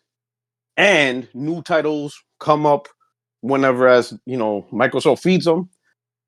relying on first party and third party relationships, right? I don't see somebody now switching over to another console where it's going to be even more expensive to do the same thing. So I don't see people switching over like that, you know? Yeah. I just don't personally see it. I don't see somebody. Now, I understand there's a lot of hardcore people prideful on Xbox, and I listen to the podcast. Some are very entertaining. You know, just stop, Phil. Like, it's hilarious. Shout out to Hargrave. Shout out to Hargrave. But when push comes to shove, I do not see somebody making the decision, well, I'm going to go from paying $15 a month and I'm going to buy everything. Yeah, no, you're not. You're not paying $70 for every single game Microsoft comes out when you're already getting fed for it at a low-costing price. Just simply because Microsoft made the decision to put it on another platform. You're not doing that. You're not. You know, and that's why I firmly believe that consoles, they're not going to go away from the console, because as far as the console market goes, that is the only method to provide Game Pass to console gamers. It's Xbox console. There's no other way to do it. If you give up the console, what? You could potentially lose, let's assume even 40% of Game Pass gamers is console. Let's assume that. Let's say right, PC you're saying dominated. less than 50%. Is still right, a lot. all right. 40% of 30 million is still a lot. You can't lose them. You got to keep them, which means you got to feed them a new console so they can stay on Game Pass and keep it going, right? So I don't see, and I think Microsoft is banking on that. I think that's their main thing. Like, you ain't leaving. You now all of a sudden you want to pay $70 for these games when we're giving them to you. Hell, and some of these guys have subscriptions.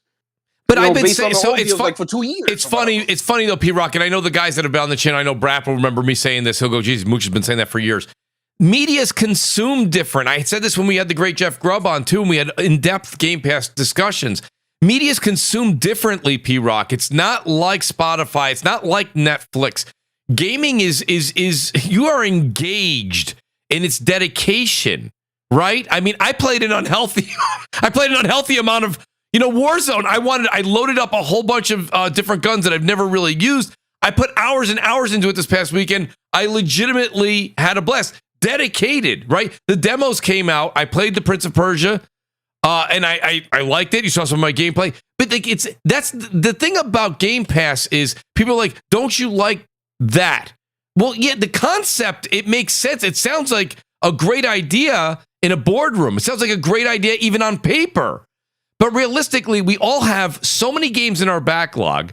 We're in the middle of the generation now. Games are coming, whether you like them or not, regardless of your feelings, there's a bunch of games coming out. We only have so much time in the hourglass, right, to play these games. So someone's like, Mooch, you want to give up 200 games that are sitting in Game Pass? Who's playing the 200 games? I got 50 games I bought between the last few years I haven't even got to yet. I'm just trying to say. But at the end of the day, though, P-Rock, when they're like, they're assuming, according to your point, they're assuming you're not going to leave the ecosystem. The thing is, they have left the ecosystem unless they're buying into it, and we're seeing that every single month with it used to be NPD, now it's Circana or whatever they're called now. We're seeing those numbers constantly showing a decline in console sales for them. You're seeing a decline in third-party game sales on the Xbox platform, and then you're seeing a decline or stagnant numbers in Game Pass and subscription services across the board. I think Matt Piscapella said something along the lines of, and pardon me if I said his name wrong, I apologize. He said something like 10% of the gaming revenue is of subscription services. That's not where they thought they were going to be in 2017 and in 2024 when they were doing their market analysis and research. So that's the thing. Like, they need to do something that gets the console gamer excited again, and by putting your games everywhere, if the rumors are true, that only saturates the console more on the Xbox side, because then you can play it on Switch, PC, PlayStation, and Xbox. So let me say this. Yeah. The console was already losing sales even before Game Pass. That was already happening. Hell, I won a bet, if you remember, in 2017 that the PS4 Slim was going to beat the Xbox One X. But P-Rock, and everybody swore. But listen, P-Rock, listen, let me give you the mic right back. I just want to say, but did you ever think that even with Game Pass, that Xbox One era would be beating the series? Xbox One is ahead at this point in time above the series. Actually, I thought it wasn't going to do better. I didn't think it was going to do worse, but I always said it's not going to do better. Like, this is not going to be better. But even with the 300. It was thought advertised. I will tell you why. Like you launched, I even said this. You launched a new console. We saw Microsoft launch without no new games, right? We all admit that. And I was telling people, think about what Microsoft did. They launched a new console, and the main selling point is to play a library of games that's on your previous console. Yeah. And that didn't help that console sell. So you expect the same library of games to help the new console? That doesn't make sense. Yeah. Right? So, but the sales was already on its way down. And when I saw the launch and first year of Xbox, I'm like, people got to understand this. For a console to gain sales, you need to build momentum, right? Because sure, absolutely, from our perspective, and everybody in this room, Returnal, Miles Morales, Ratchet and Clank Rift Apart, even Horizon Forbidden West, Ragnarok, all those are old games for us. We've been there since day one. We bought the consoles day Demon one. Souls. Every single of the games are old for us. But for someone who's walking into Best Buy or to your biggest electronics store or going to Amazon in November 2023, everything is new. So at this point, to someone who's buying a new console in 2023, who has built the overall momentum to say, I'm paying attention to this? And that was PlayStation, right? Yeah. But overall, over the last 10 years, like we're in 2024. And so really 10 years since 2014, Xbox has been struggling, right? Phil's been struggling, all this stuff, right? I think just like anything else, the console was just not gaining ground, period, right? Yeah. Even Phil said when he got frustrated, when Redfall came out and he had to do his apology tour, right? He even got frustrated. And you can see in his frustration, he's trying to tell people, like, listen, Starfield could be 11-10. Yeah. Like, he even said the worst generation to lose was the Xbox One generation. Because now you're transitioning to a generation where people are just automatically going to buy the next console. It's the Apple syndrome. It's the iPhone syndrome.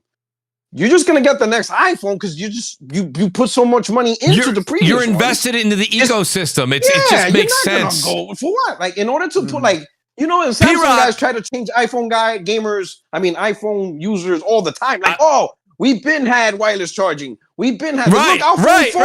Listen. It's folding. You guys know like, this. No one cares. Listen, I'm not gonna lose $10,000 because your phone folds. Listen, I've been an Apple fanboy. I love Apple to death, right? But I got news for you. I got people I know that have Apple products. And they say what you just said. I'm not leaving because I'm invested. I bought games on the phone. I have all my contacts. All my friends have iPhones. They don't want to leave, even though some of the tech from the other phones is enticing them to switch. But they won't. They won't switch. And it's what funny. I'm trying to say is this. We said that on 2019, 2020. We said it on this show. I said it. I said last generation was the worst one to lose. I know Phil just recently said on the XCast show, but I said that a long time ago on here. I said, this is the one. Because listen, the peripherals, the controllers, right? Everything you bought, it came over. The games, the movies, everything you bought on PSN, everything, music, all of that is now digital. It moves along with you. It's not like the 360 and PS3 where everything kind of died and deadened right there. Okay, so they did that. So that was, and Phil said it himself. So it is, you really have to have something to lure them over. And you know what that something is, Porter Rock? It's games, but not just a mass amount of games flooded into a Game Pass subscription. An unbelievable, mind-blowing experience from your first party. That's amazing. That's how you would get people to jump back over. I know Phil said that wouldn't matter, and maybe he's right. Maybe at the end of the day, he's right. But I think if you have a must-play game that's only available on Xbox and PC, people are going to go buy an Xbox. Call me crazy. I'm just saying. But here's the thing, though. So back to it. So I'll touch on that point. But how long before that point happens, and how long are you going to keep losing money or missing? Not even losing. Let's say not losing. Maybe that's a poor choice of words. Missing out on money before that day comes. 4 years? 6 years? When do you finally say, you know what? 2038. We finally found a game that sells consoles. Really? Like, remember, we can't treat Xbox like it just came up yesterday. We're talking about a brand that's since 2021. It's old. Xbox old. It's been around the block. It's old, daddy. And this is generation what? Generation 5? You got Xbox 360, Xbox One, and Xbox Series. So 4. This is the fourth one. Right. Right? Yeah. And at a certain point, At a certain point, you got to be like, listen, we've been here long enough. We've been doing this for a while, right? And I think at our highest point, we got 360, which just so happens to coincide, which was arguably PlayStation's worst initial launch showing. That's right. Right? So Absolutely. I think a good key, and I think some of us will agree, for Xbox to rise, it would have to coincide with PlayStation also failing. Because if PlayStation keeps firing in all cylinders, that's very challenging for them to create. Like, even if you did create, let's say 2026, 2027, one of the studios create a big game. Yeah. But then that just so happens to be the same year Naughty Dog releases their game. Well, goddamn, so P-Rock, like, P-Rock, really? You just fuck Naughty Dog. Like, you delayed this shit for so long, and out of all the years to come out, you come out now, and now everybody's talking about Naughty Dog. And now your best. Well, I was just gonna. So listen. So you have gaps, right? It's just like a boxing match. You have a minute while your opponent is catching their breath to take a couple of good hits to the side, right? So here's my point, though, P-Rock. What I'm trying to say here, you had people, and I'll play devil's advocate here. A lot of the Xbox fan base was saying, hey, 23 was kind of a slow year for PlayStation first party, and here we're not seeing a tremendous amount of first party, even though we're seeing a lot of third party AA deals being done here with Rise of the Ronin coming. They've got Final Fantasy Rebirth coming, Helldivers 2. There's stuff that's coming this first part of the year, but not first party big studio. Okay, my point was Xbox, I think, was really relying on Starfield moving the needle for them, and I don't think it did it. And now, by the time Xbox gets another series of games out this upcoming fall and into next year, that's when you're going to see Sony Santa Monica come out, Cory Balrog's new game come out, Naughty Dog's new game come out. You're going to start seeing Sucker Punch's game come out. Now you gave Sony too much time. I think Starfield didn't do what they wanted it to do end of last year. That's what you're basically saying here. You only have something because now eventually the minute Microsoft has something, Naughty Dog's going to come out with their game. Now, those games could flop. I don't know. But I'm saying you had this opportunity in 23 and the first half of 24 to really wow. And Starfield didn't really do what they wanted it to do. I'm not saying it was a failure on their part, but I think they maybe expected a little more from it. And, now they have Hellblade 2 in May, halfway through the year. People expected Starfield to be the Baldur's Gate. Wow. The energy Baldur's Gate created? The energy of Baldur's Gate, right. Oh my God, Baldur's Gate. Even the people who really don't like those games pretended to like it. I didn't pretend to like it. But, that energy, people expected Starfield to have the Baldur's Gate 3 energy, and it didn't. Where it just swept the industry, swept awards, where people be like, "Oh yeah, this game of the year is on lock." I think Microsoft and other people expected Starfield to be that game. It just didn't mean it still ended up an overall good game, good product, right? But it didn't achieve what Baldur's Gate 3 did, which was that momentous. Yeah, I like where you went with that. They probably that's the best way. I think that's the best explanation. They wanted the Baldur's Gate hype to be what that continued into 2024 for Starfield, and then Elden Ring hype, right? That's another good example, right? It just came out and it just captured everybody. Everybody was just like, "Oh shit!" Even people who didn't even play Souls games. That's that type of game. But guess what? That was their first one. The hype was too big to ignore, and I think some people thought Starfield was going to do that. So let me ask you that. I'll go to Craig real quick. Craig, I got to ask you because this is something that I see a lot of times. I think you would tackle on social media. So a lot of people are saying, okay, we don't need to get into the whole thing with Satya and what I believe Tim Stewart said, the CEO and CFO respectively, about the games, and now they can, they feel like they can be a publisher on Nintendo and Sony. But what's funny is, Craig, through all this, and I saw a lot of people saying it on Twitter, I thought maybe I'd bring it up to the panel. It is interesting that since usually things are debunked shortly thereafter, we haven't heard anything from Phil. Usually he comes out and does a tweet and says, put your fears to rest, blah, blah. He's not on any of these circuit shows. It's the CEO that looks. The CEO's been talking more about the gaming division than the CEO, the lead of the gaming division. So I find that odd. It's the first time I've seen that. We never saw that with anybody that was in Satya's seat before. So, Craig, what do you think? Is this a tell of what's really coming down, where Satya is now really calling the shots in gaming? We haven't seen Phil in a bit. Yeah.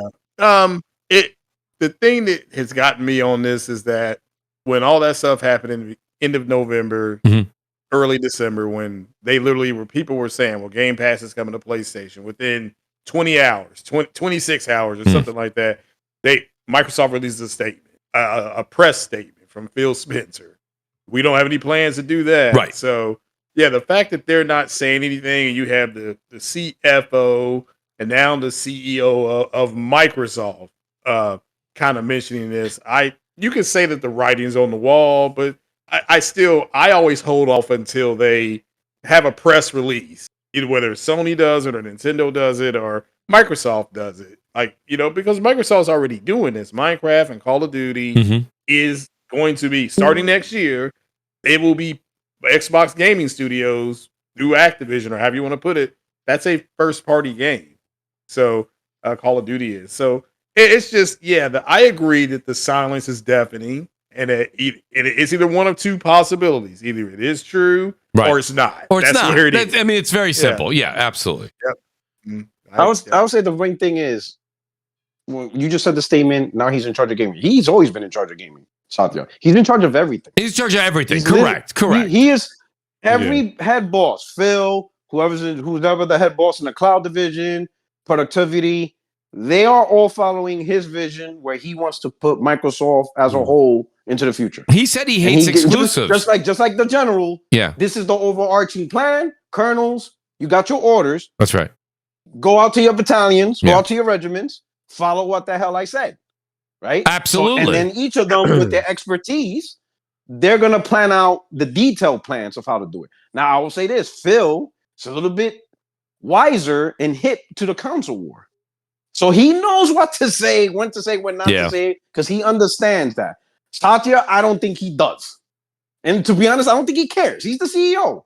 He's not going to play this console war bullshit, especially like in a shareholders meeting where he's talking to the shareholders. That's who his responsibility. Right. He's not going to be like, well, I got to make sure I say the right words because I don't want to piss off Tim Dog. All right, how can I talk to my He's not doing that. He's telling the vision of the company and where it's going. That shareholders meeting, if you listen to, I didn't listen to the whole thing, but I'm pretty sure he covered every division, every conversation, right? And I guarantee nobody will question whatever he said on Azure, on the direction goals. When he talks about productivity, project management, I guarantee nobody will question that. If he mentions, hey, we're going to go in this direction for our Microsoft Office products, whatever, no one will question it. Then he goes into gaming. Hey, I want to put this, whatever, and consoles. Now everybody's questioning it. Like, wait, what? I guarantee you wouldn't question any other division he spoke about. He has a vision long term. And if you listen to his tech talks, if you listen to some of his other stuff in other areas, he does not like hardware. He's even trying to find a way so that way Microsoft Windows is not even installed on hardware anymore. It's streamed to your phone. So your operating system is on the cloud as well. Meaning you don't physically own that either anymore. He does not like hardware as a device. He feels hardware, installing stuff on hardware limits reach and accessibility, right? And I know some people will say, oh, he's just trying to remove ownership. No. So guys like him, they see software as a service as the best thing to get to reach out affordability, reach out more people, and for everyone to stay up to date on the latest stuff. That's his thing. So his mind on hardware, he's not into that. That's just not a thing for him, right? And I'm pretty sure he's trying to align Xbox with that vision. Like, get away from hardware. Get away from that hardware talk. You're limiting your audience with hardware. Imagine if they had that mentality with everything else in Microsoft, they wouldn't be where they're at. And his mind is, we have to find beyond the limitation of hardware, right? There's so much hardware out there that if you try to install software, it can't because the hardware is out of date.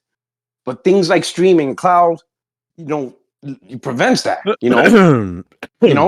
I mean, he could easily find, like right now, if he's successful with Microsoft on the cloud, Windows on the cloud. Yeah. Do you know that now every Apple device will have Windows installed? Not installed, but for the user to use. And he didn't have to make the damn phone to do it. Man, imagine every Samsung owner and every iPhone owner now using Windows on the phone. That's his thing. Apple, you put in your energy to do the hardware. I just took advantage of it because now we got Windows on your phone.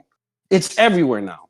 And all he had to do was just find a way, software-wise, to get it there. So that's where his mind is at. His mind is software as a service, getting software on any device. He doesn't care who make it. If your device is connected to the internet, he's going to come after you because you have no choice. There is nothing you can do.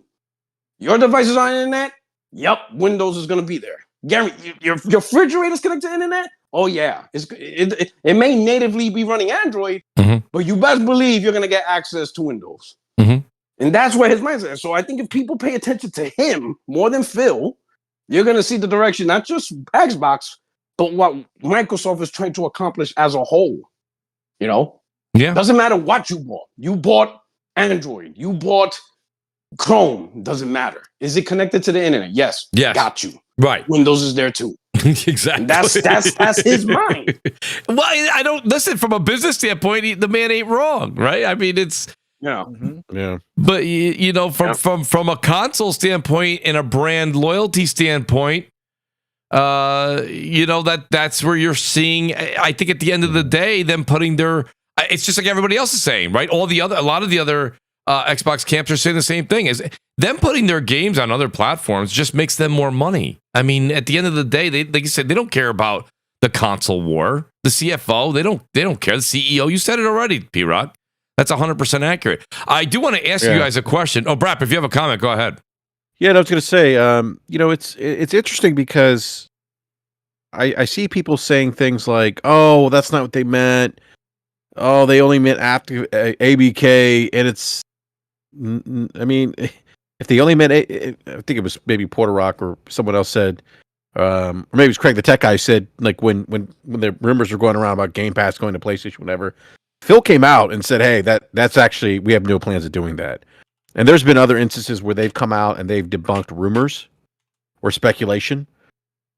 It is very telling that they haven't done that. But I'm not surprised because if you listen to the C-suite, you listen to Tim Stewart, CFO, he talks about the pivot, that being a change in philosophy for us. A change. Think about the word change. This is what drives me nuts. People are like, it's like people didn't like pay attention in grammar class and understand what the word change means. It means they're doing something different. So that alone, that word alone should let you know that they're pivoting and they're changing what they've historically done with putting the content they own on other platforms. And then you have the CEO Satya Nadella who's like, "Hey, you know what? We can be a good publisher for Sony, Nintendo." And if you go back to the history of Microsoft and Windows Phone, and I've been saying this for a while now, and we've been saying this on Brap too. Goes live every Wednesday night, 9 p.m. Shameless plug. Oh, what a plug. Yeah, thank you. We've been saying this on Brap for a while. Like, this is their behavior is very, very analogous to what happened with Windows Phone. You know, Windows Phone at one point was the center of all of Microsoft software, mobile, you know, experiences, you know, products you could only get on that device. And then you see them pivot. You see them start putting Microsoft products on other mobile devices outside of the Windows Phone ecosystem, and then we know eventually what happened to Windows Phone. So they're telling you that, look, like hardware, they're not a hardware company at all. And if you listen to the voice track and how they discuss gaming, it's never hardware centric to the Xbox anymore. That's in contrast to how Nintendo and PlayStation talk about their ecosystems, where there's like, it's always the hardware that's at the center of the core of that ecosystem, that gaming experience. We want you to get a PlayStation 5. We want you to get a Nintendo Switch. You know, and I've always said, if you look at Sony is a hardware company. They make hardware, and their approach is very Apple-esque in that regard. Nintendo, the same thing. And so it's a tale of different companies here, and for whatever reason, people don't want to listen to what the C-suite's saying, but it's very important to listen to what the C-suite says because they're the ones that are having these conversations behind closed doors and deciding what direction they want to take the brand in. Yeah, and you know it's funny too. We were talking. I have it listed. Can I jump on his thing? Go ahead, P-Rock. Can I jump on thing? Because he added something additive to the conversation where he mentioned Windows Phone. Microsoft tried. They even bought Nokia, which was the third largest phone manufacturer in the world. Yeah. They tried the hardware route and they ultimately lost. Android was too strong. iOS was too strong. More people were buying iPhones. More people were buying Samsung Galaxies, HTC Vives, or Xperias. It just couldn't do it. But in the end, who's going to have the last laugh? Satya. Because he makes that OS mobile. He makes it through cloud. Now, doesn't matter who won. I'm on your phone now. So in the end, every phone in the entire world is a Windows OS phone. That's why he sees, and that's why he's thinking like that. We lost the hardware war over a phone, but in the end, we're going to win the OS war because everybody's phone is going to be a Windows OS phone, whether they like it or not. Because your user simply just got to log into their account, and boom, you got access to your Windows OS, and there's nothing any other companies can do about it. They don't even need to do it on the as an app. Just simply a website on their account. Once you log in, that's it. You're running your OS. Unstoppable. And once HTC Vive, Xperia, is inevitable. There's nothing you can do. Yeah. There's nothing you can do. And when the CFO came out and said what he said, I still, this is my personal belief, he did that with Satya and without knowing that. That he spoke with his permission. Oh, absolutely. Listen, Craig, it's what P-Rock said, right? When the full bird, the colonel says it, then it goes down. You do not speak what is not said to you or permitted above you, especially at that high in that kind of an organization. I mean, Microsoft, the CFO was speaking because that was what he spoke to the CEO about. Now, again, there's a little bit of fuzziness out there. People are starting to say, well, that's just the ABK games. But even if it is just the ABK games right now, Craig, I'm telling you right now, if that ends up being a tremendous success and they see that money coming through, even a new game that comes through ABK, they're going to put a lot of the other older games. I'm not saying day and date they're going to go to PlayStation, but I could see like a Hellblade. If you said, well, Mooch, give me an example. Hellblade 2, I could see in a year or 2 years going to PlayStation if they go that route. If I'm not saying they're going to. It's all rumor right now. We're having discussions. I like everyone else is having the same discussions. Yes, go ahead, bro. Yeah, the other thing too is what people need to realize. We talked about the Xbox hardware sales numbers declining. Yeah. At this point in the console generation, which is atypical from what you typically see at this point, the kind of the midpoint of the console life cycle, and tracking behind Xbox One now. In the traditional hardware model, like Sony and Nintendo are in with their hardware platforms, if you're not going to sell software if you don't sell enough hardware. It's just math, right? And so then, if Microsoft needs to sell software, they do because that's where the money is, right? That's always been like you sell hardware at a loss, but you make it up in the software sales. That's always been the model. With unless you're Nintendo, then you're making money off hardware like day one. But you're always it's a razor blade model in the hardware business, and so the more hardware you sell, the more software you're going to sell. But if you can't sell hardware, you're going to have a very difficult time selling software. So then, what do you do as a company? You have a fiduciary responsibility to shareholders. Mm-hmm. You have this division that needs to make money. And now you've made these big acquisitions. These $100 million, you spent about $100 million in acquisitions. And I saw someone say, they had that in cash, so they're good. No, they're not good. That's not money just off the books that they don't have to recoup.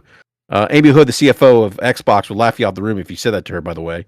And she's actually been on record saying they need to recoup that investment. So the next logical step would be, okay, how can we get our software, like Porter Rock saying, how can we get our software? If we can't get consumers to come to our platform to buy our software, what's the next step?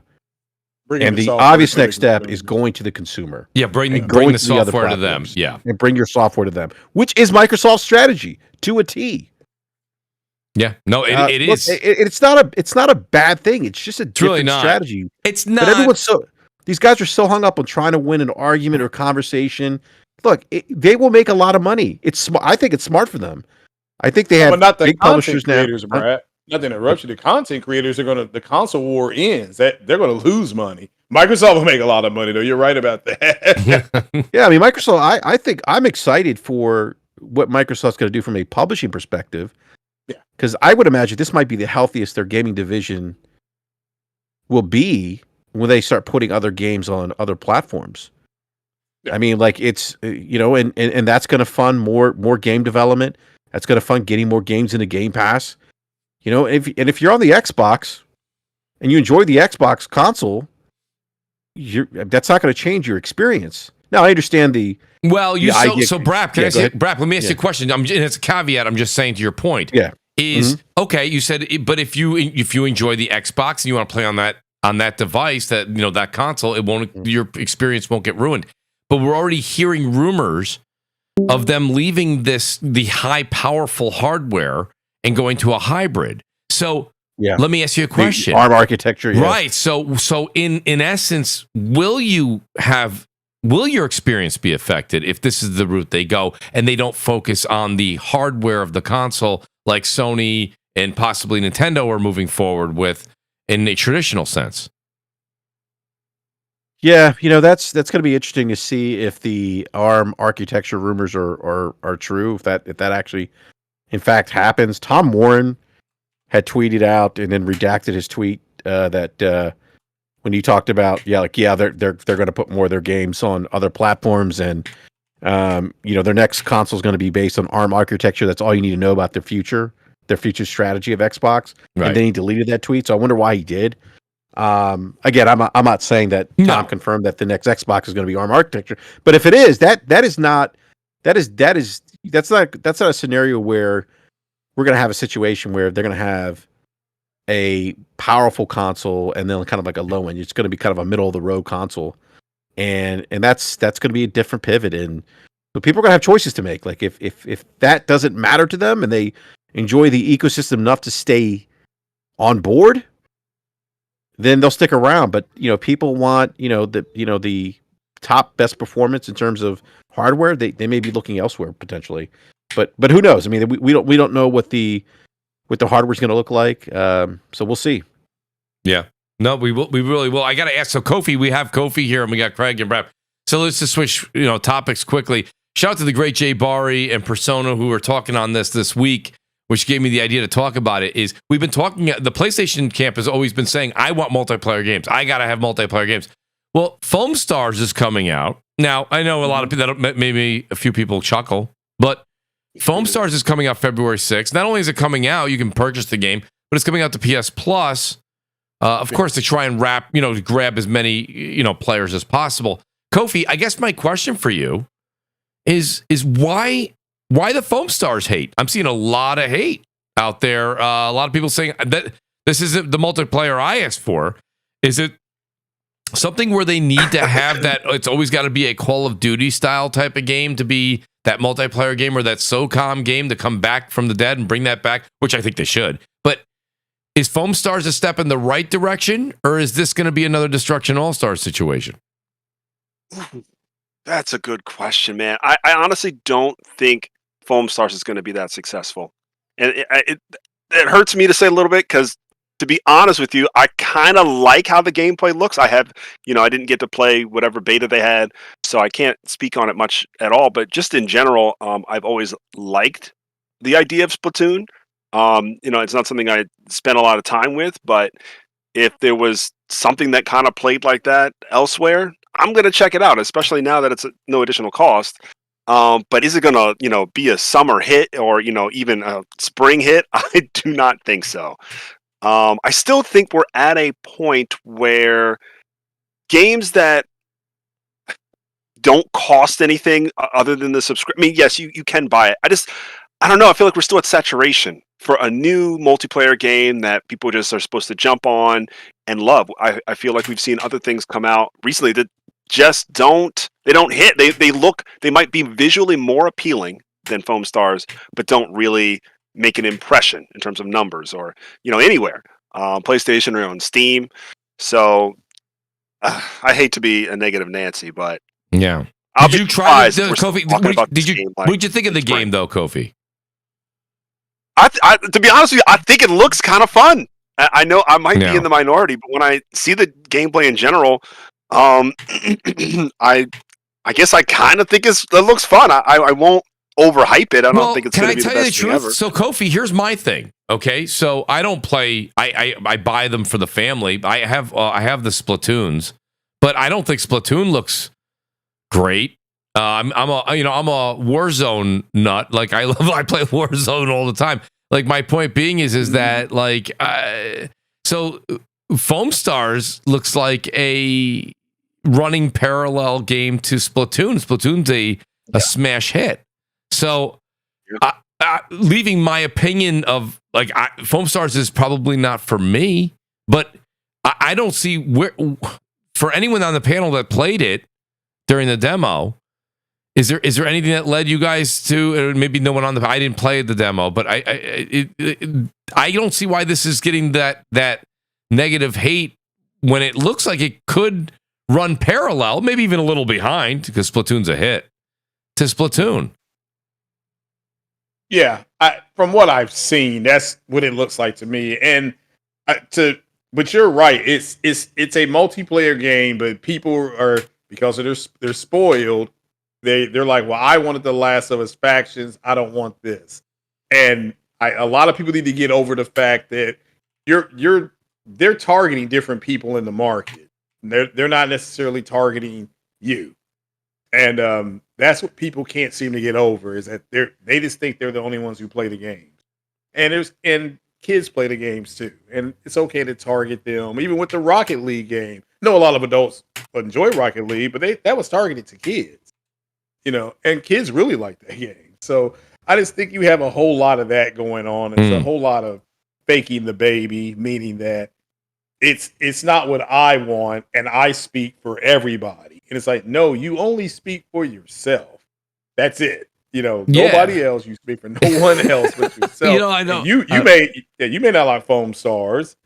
Yeah, listen, I'm not even saying. Yeah, I'm not sitting here saying that I'll be playing. I'm going to be putting hundreds of hours in it. I'm not. Oh yeah. But I'm just I'm looking at it, and if it's technically running fine, and it has that same premise, it looks like it has a very similar premise to Splatoon or something in that vicinity.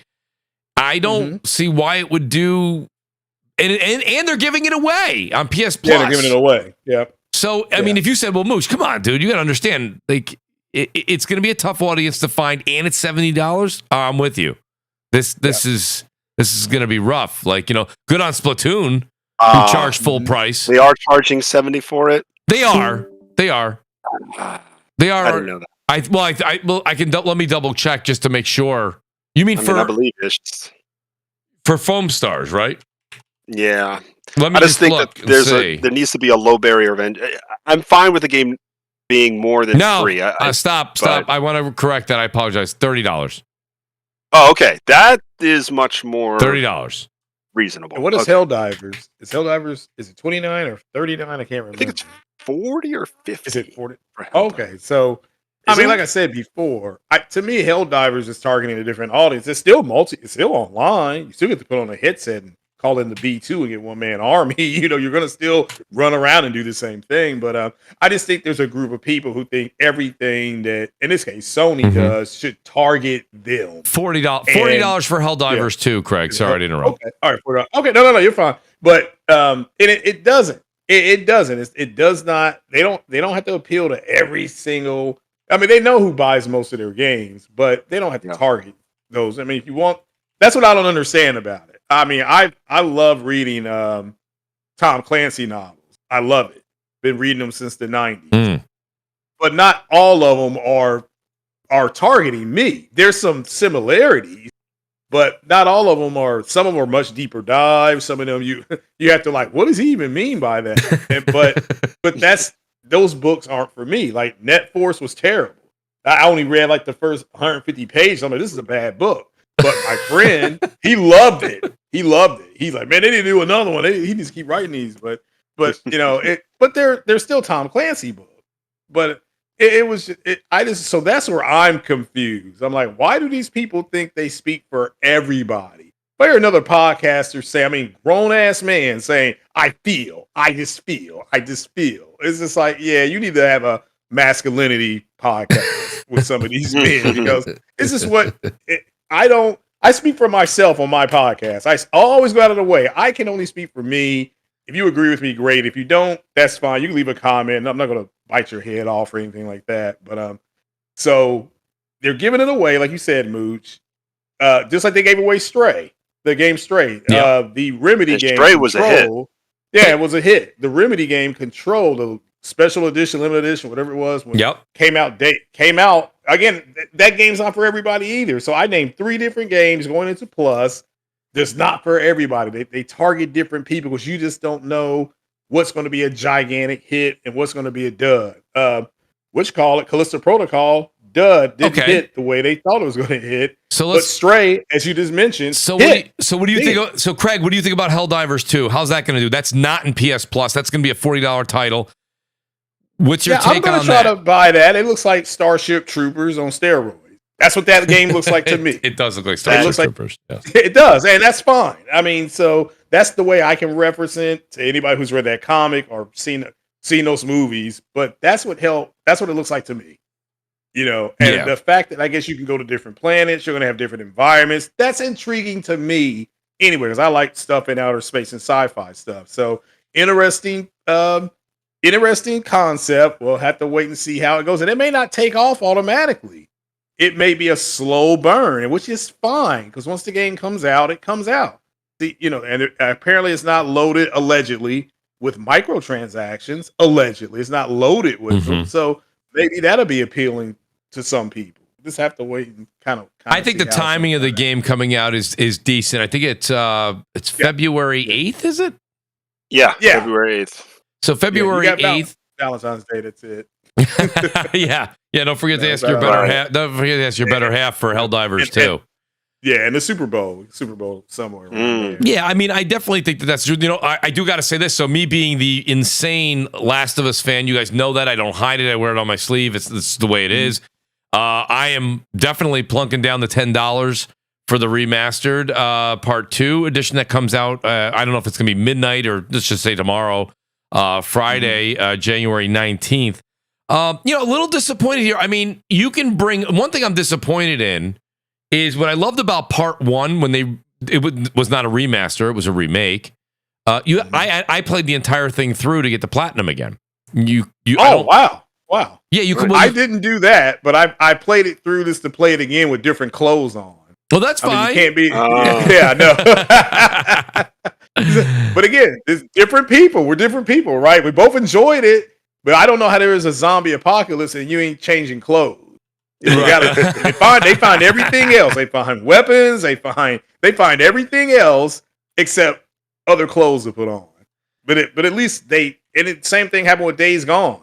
They specifically were calling where they were at the shit. I got to go back out in the shit, but you got on the same clothes.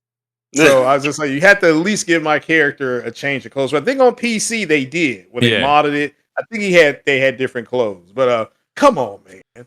Yeah, I mean, so now you can just spark up your PS4 saves, and of course, the trophies will just run right through. You'll get the plat. So I'm not sitting here. I mean, there's other people that are probably in the chat or listening later, and they're like, "Mooch, why are you complaining, dude? You're gonna get a platinum tomorrow."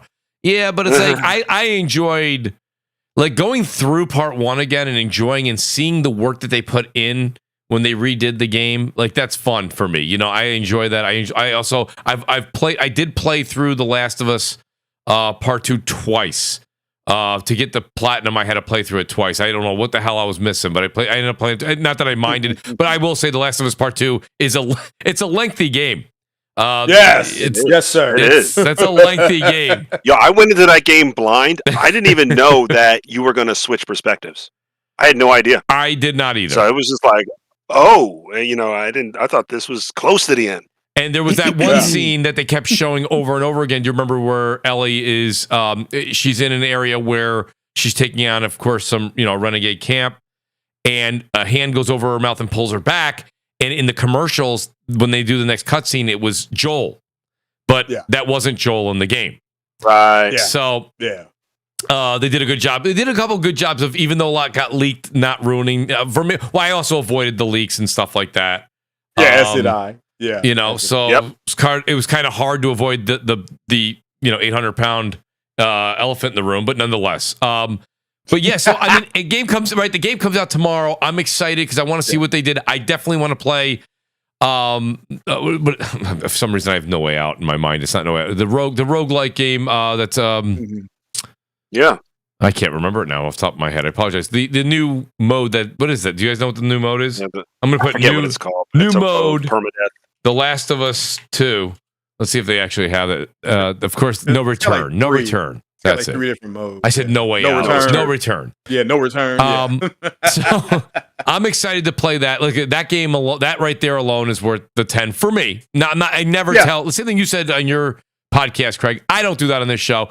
I don't tell people you need to buy that. If you love the game, you like the game, for $10 to get a remastered and it gets the DualSense up and running on there, to play it through again, I'm going to enjoy that. You get the sound, you get the Digital Foundry was talking about how if you go into your PS5 settings and you turn off VRR, you get an open frame rate. They said sometimes they were up to 80 to 90. I think that's what he was saying with unlocked frame rate, which was something that kind of is there, but Naughty Dog didn't brag about it like they did with I remember the podcast you guys did before God of War Ragnarok came out. There were like 10 different different game modes to play in. But yeah, the first thing people are going to notice is the refresh rate is 33.3 seconds. It refreshes, so it's just a cleaner looking game. It just looks clean, right? So, but yeah, it's. I agree with you, Mooch. To me, it felt way too long. That's nothing. That's not a bad thing necessarily, but my mind was ready to turn it off towards the end where Witchcall said he thinks he knows where Abby is. I don't want to spoil anything, but he couldn't go after her because something happened to him. And then Ellie goes into the garage or the barn, kind of has a PTSD moment. I thought that was going to be the end. But she goes back out again. And I thought that could have been DLC. That's just my opinion. Yeah. Again, I'm not. It won Game of the Year, so it's just an old man complaining. And I was thinking too when she goes back out again and takes care of that situation, we won't ruin it for some of those that didn't play or maybe are waiting to play it now. Mm-hmm. I thought that usually when you have that last section, it's almost like that last section in Red Dead Redemption where you played as John Marston. It wasn't a whole lot of action. It was more story based.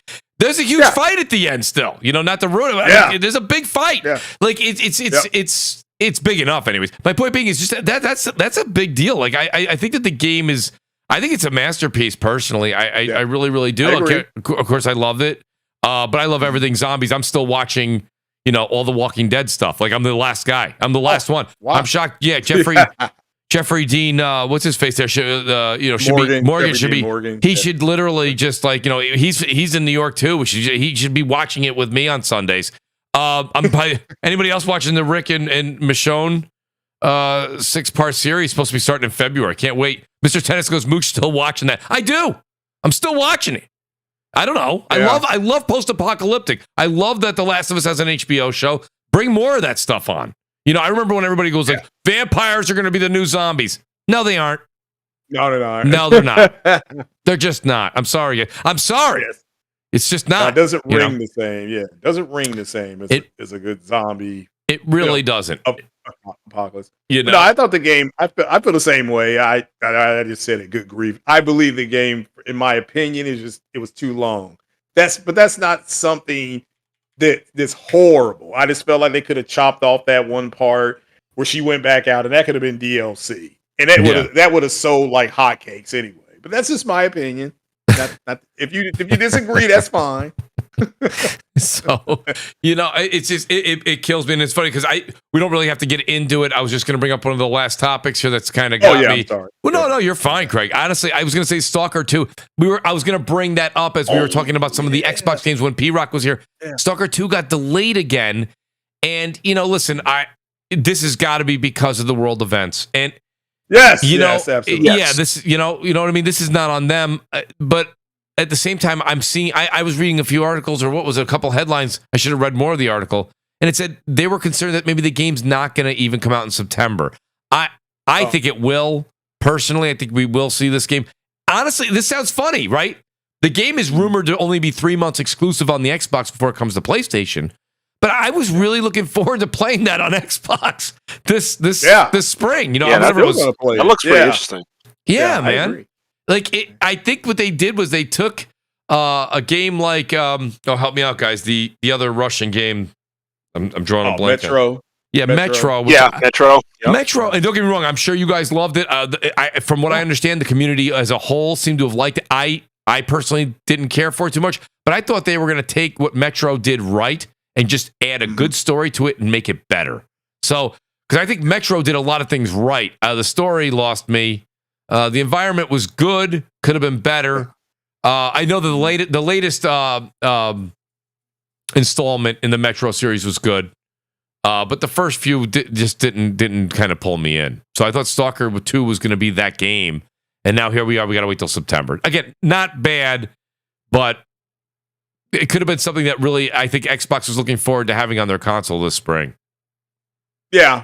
If that, I don't disagree. They, I mean, to me, Sony looks like they loaded up Q1, the latter part of Q1. Yeah. And Microsoft has loaded up Q2. So, but to me, releasing brand new games in the summer, at least in the United States, just when more people are outside than at any given point during the summer months. So, do you think releasing a big title in the summer hurts its potential? Yeah.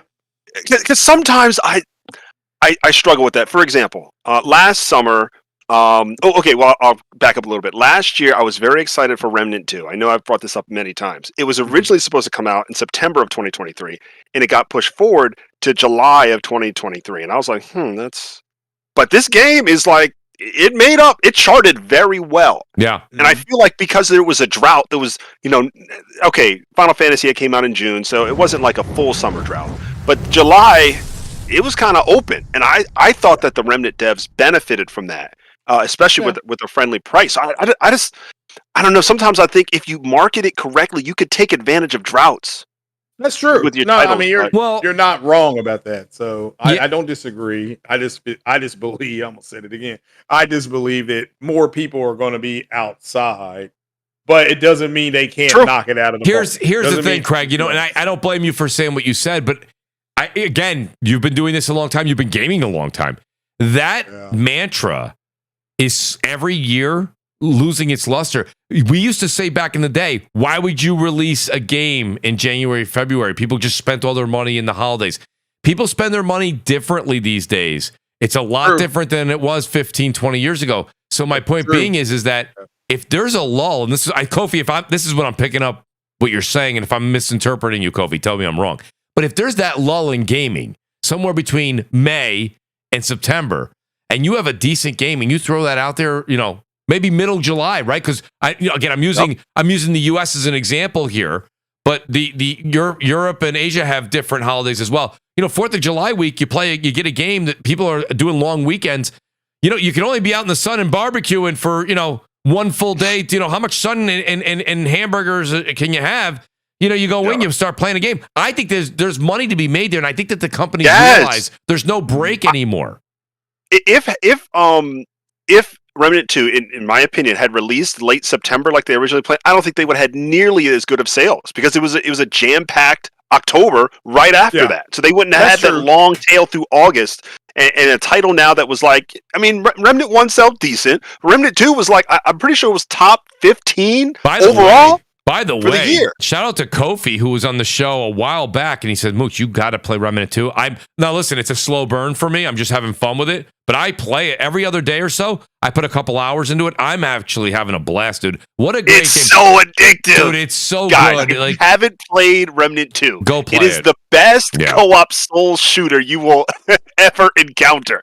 There are so many secrets. It is so dense. I literally have 400 hours and I don't have everything in the game, and there's still 2 DLCs on the way. Go check it out. I can't say enough. I will say, and let me say one other thing, because a lot of people immediately put it, which you're right, Kofi, I'm not taking it away. You put it in the Souls category. That's fine. But let me just tell you guys, it is, but it's not as damning as Souls when you die. It's not as damning. You know what I mean? Yeah. I mean, you don't lose your scrap.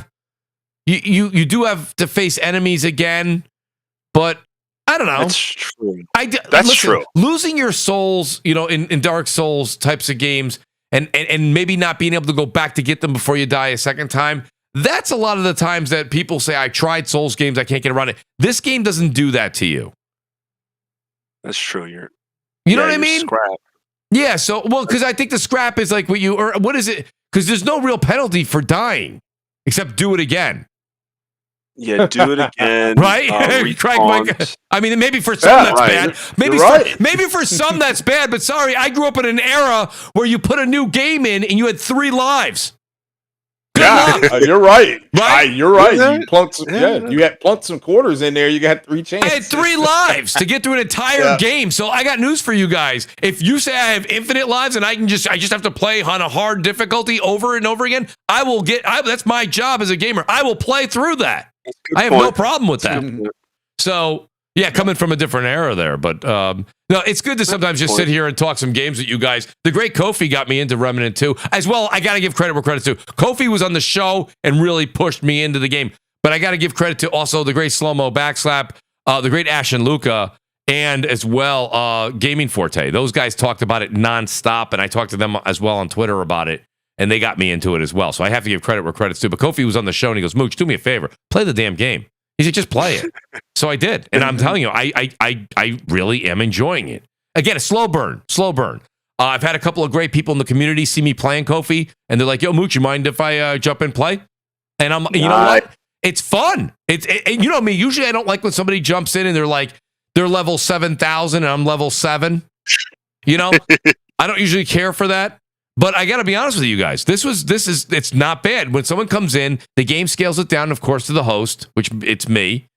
And I didn't feel like the person that came in that was OP was OP. They were just OP in stats, but the game actually took care of it. I still felt like we were kind of taking care of business equally. Decent. The enemies will have more health and they might have more, I think they call them asphyxiations, like the little names.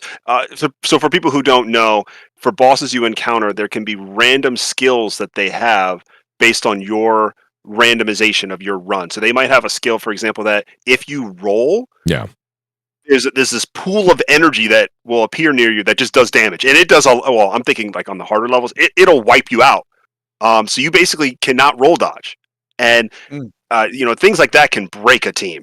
I've had a guy, he'll roll dodge near me and then just kill me. I'm gone within 2 seconds. I can't do much. So that type of coordination makes it more difficult with multiplayer because of the how much health enemies can get. And honestly, the weapons are great. It's again Souls-like in this, but it's a shooter. So if you're a shooter fan, you're gonna love this.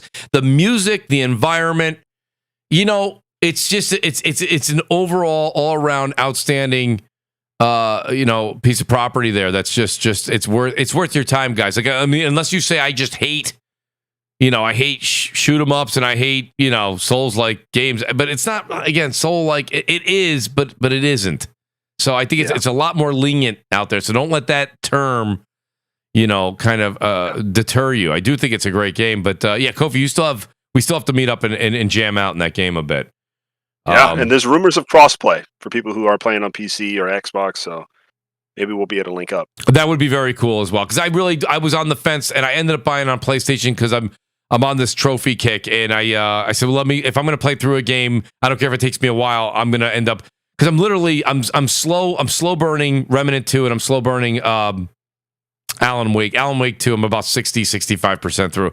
That game is good. I enjoy it, but I probably, me personally, I would never really put it into the game of the year category for me personally. It's a very good game.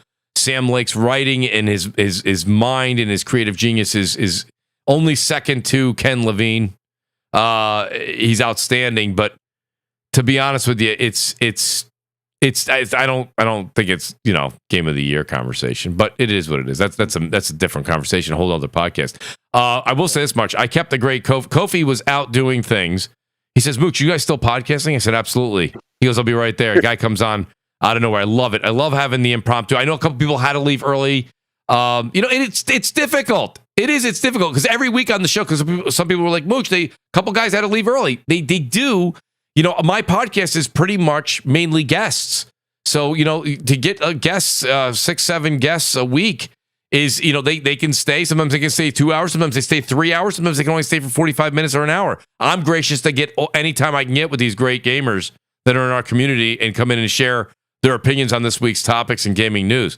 So I'll go in reverse order here. Kofi, let everybody know where they can find you. Thank you so much for being here tonight, buddy. And again, you have a homework assignment. You need to meet me in Remnant too.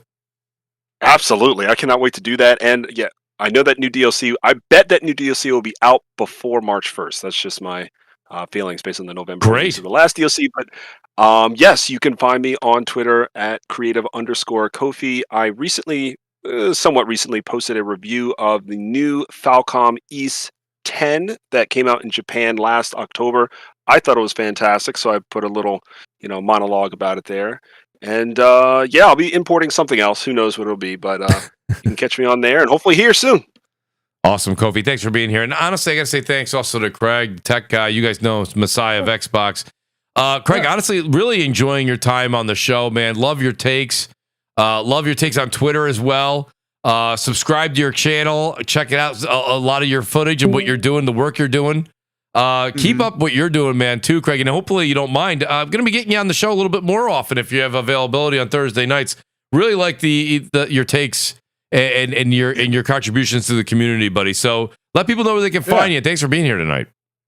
Yeah, it's Craig the Tech Guy. I am CEO and CFO of the Porch Life Podcast. So talk about a little bit of everything over there, gaming mostly, but PC stuff, TVs, because I bought a TV that wasn't too great, and I try to, people come to me and ask me for advice on what to look for, what not to look for. But just they're usually Wednesday nights and then Saturday mornings. So that's where you'll find me in this, and probably tomorrow night special show, because I'm giving away a PlayStation code, a $10 PlayStation code. So just come on over. That's for members only. You have to be part of the membership thing. But yeah, come on through, and I'll be loading up because I have two PS5, so I'll be loading up The Last of Us Part 2 on my other PS5 while I'm doing the podcast. So yeah, that game does come out. I double checked here. I'm going to assume it comes out at 3 a.m. Eastern time. That's 12 o'clock Pacific time. It may not. It may start to download and let you play. They got no respect. They got no respect for us East Coasters, Craig. They sure don't. And that's where the outbreak happened first on the East Coast. So according to the TV show. Shout out to King Thrash Gaming, who's here in the chat. Thrash being out there on the West Coast, West Coast, East Coast. I don't know what they did to us, Thrash, though. They don't give us no love over here on the East Coast. So now we got a 3 a.m. And now they're moving us to 3 a.m. One thing, it was bad enough when it was 12:01 a.m. Eastern time. Now 3? Come on, man. We got things to do. 3 a.m., man. That being said, though, I want to say thanks to everybody. Let me do a quick little shout out to everybody who had to leave early. Shout out to Brap. Brap wasn't able to, he said he couldn't even make it tonight. Ended up making it for the second half of the show. It's great. That's Basement Radio Arcade Podcast, Brap_podcast. Go over and check him out. The great Porter Rock 77. You guys know where to find Porter Rock. He does 60 frames, no lag as well. You guys know his jam. Outstanding podcast he does. Creative Kofi, who was here. The great Wandering Dutch. You guys know it's at Wandering Dutch on X. And he does the Mix Up Midweek podcast. Outstanding show as well. The great Slow Mo Backslap stopped by. Him and the great Gaming Forte are live right now. Over on, I believe it's Slow Mo's channel this week. I'm not 100% sure, but check either one of those guys out. DPS is a great show. Go over and check that out. Mr. Badbit also had to leave a bit early, but you know him from the trophy room. One of the most positive gamers. One of the greatest people to have on the show. Just, you know what I mean? Listen, even when he throws Craig, when he throws a hardcore fact at you, he does it in the most politest way I've ever heard on YouTube. Yeah, I agree. Shout out to JC 2013. I see all you guys out there. The great Jimmy Harrison. All you guys that stopped by. Shout out also to the Gaming with Persona who stopped by earlier. Shout out to Jay Bari. Always supporting the channel. Mary Wilcox, I see her out there doing her thing. Guys, we'll be back next Thursday. Well, actually, next Thursday, if we don't have a show next Thursday, I'll let everybody know on Twitter and YouTube. Maybe if you guys want, I'll put a poll out there. Maybe we'll do something on Wednesday night next week. Just one night. I got an instance coming up. I got an event on Thursday next week, oddly enough. But then my next 80 Thursdays are open. That's the good news. I got every Thursday open after next week. Just something kind of popped up. But let's see. Maybe we'll do something on Wednesday night next week, a day early, or maybe even go back to an old haunt on Friday night. We'll see what happens. Either way, guys, please take your time on the way out to hit that like button, hit that subscribe button. You know, I appreciate everybody being here. We'll do this again in a week or so. Enjoy some games, guys. Go buy Last of Us 2 if you like it. Don't if you don't. Nonetheless, great game. Check it out. Peace out. See you soon. Deuces.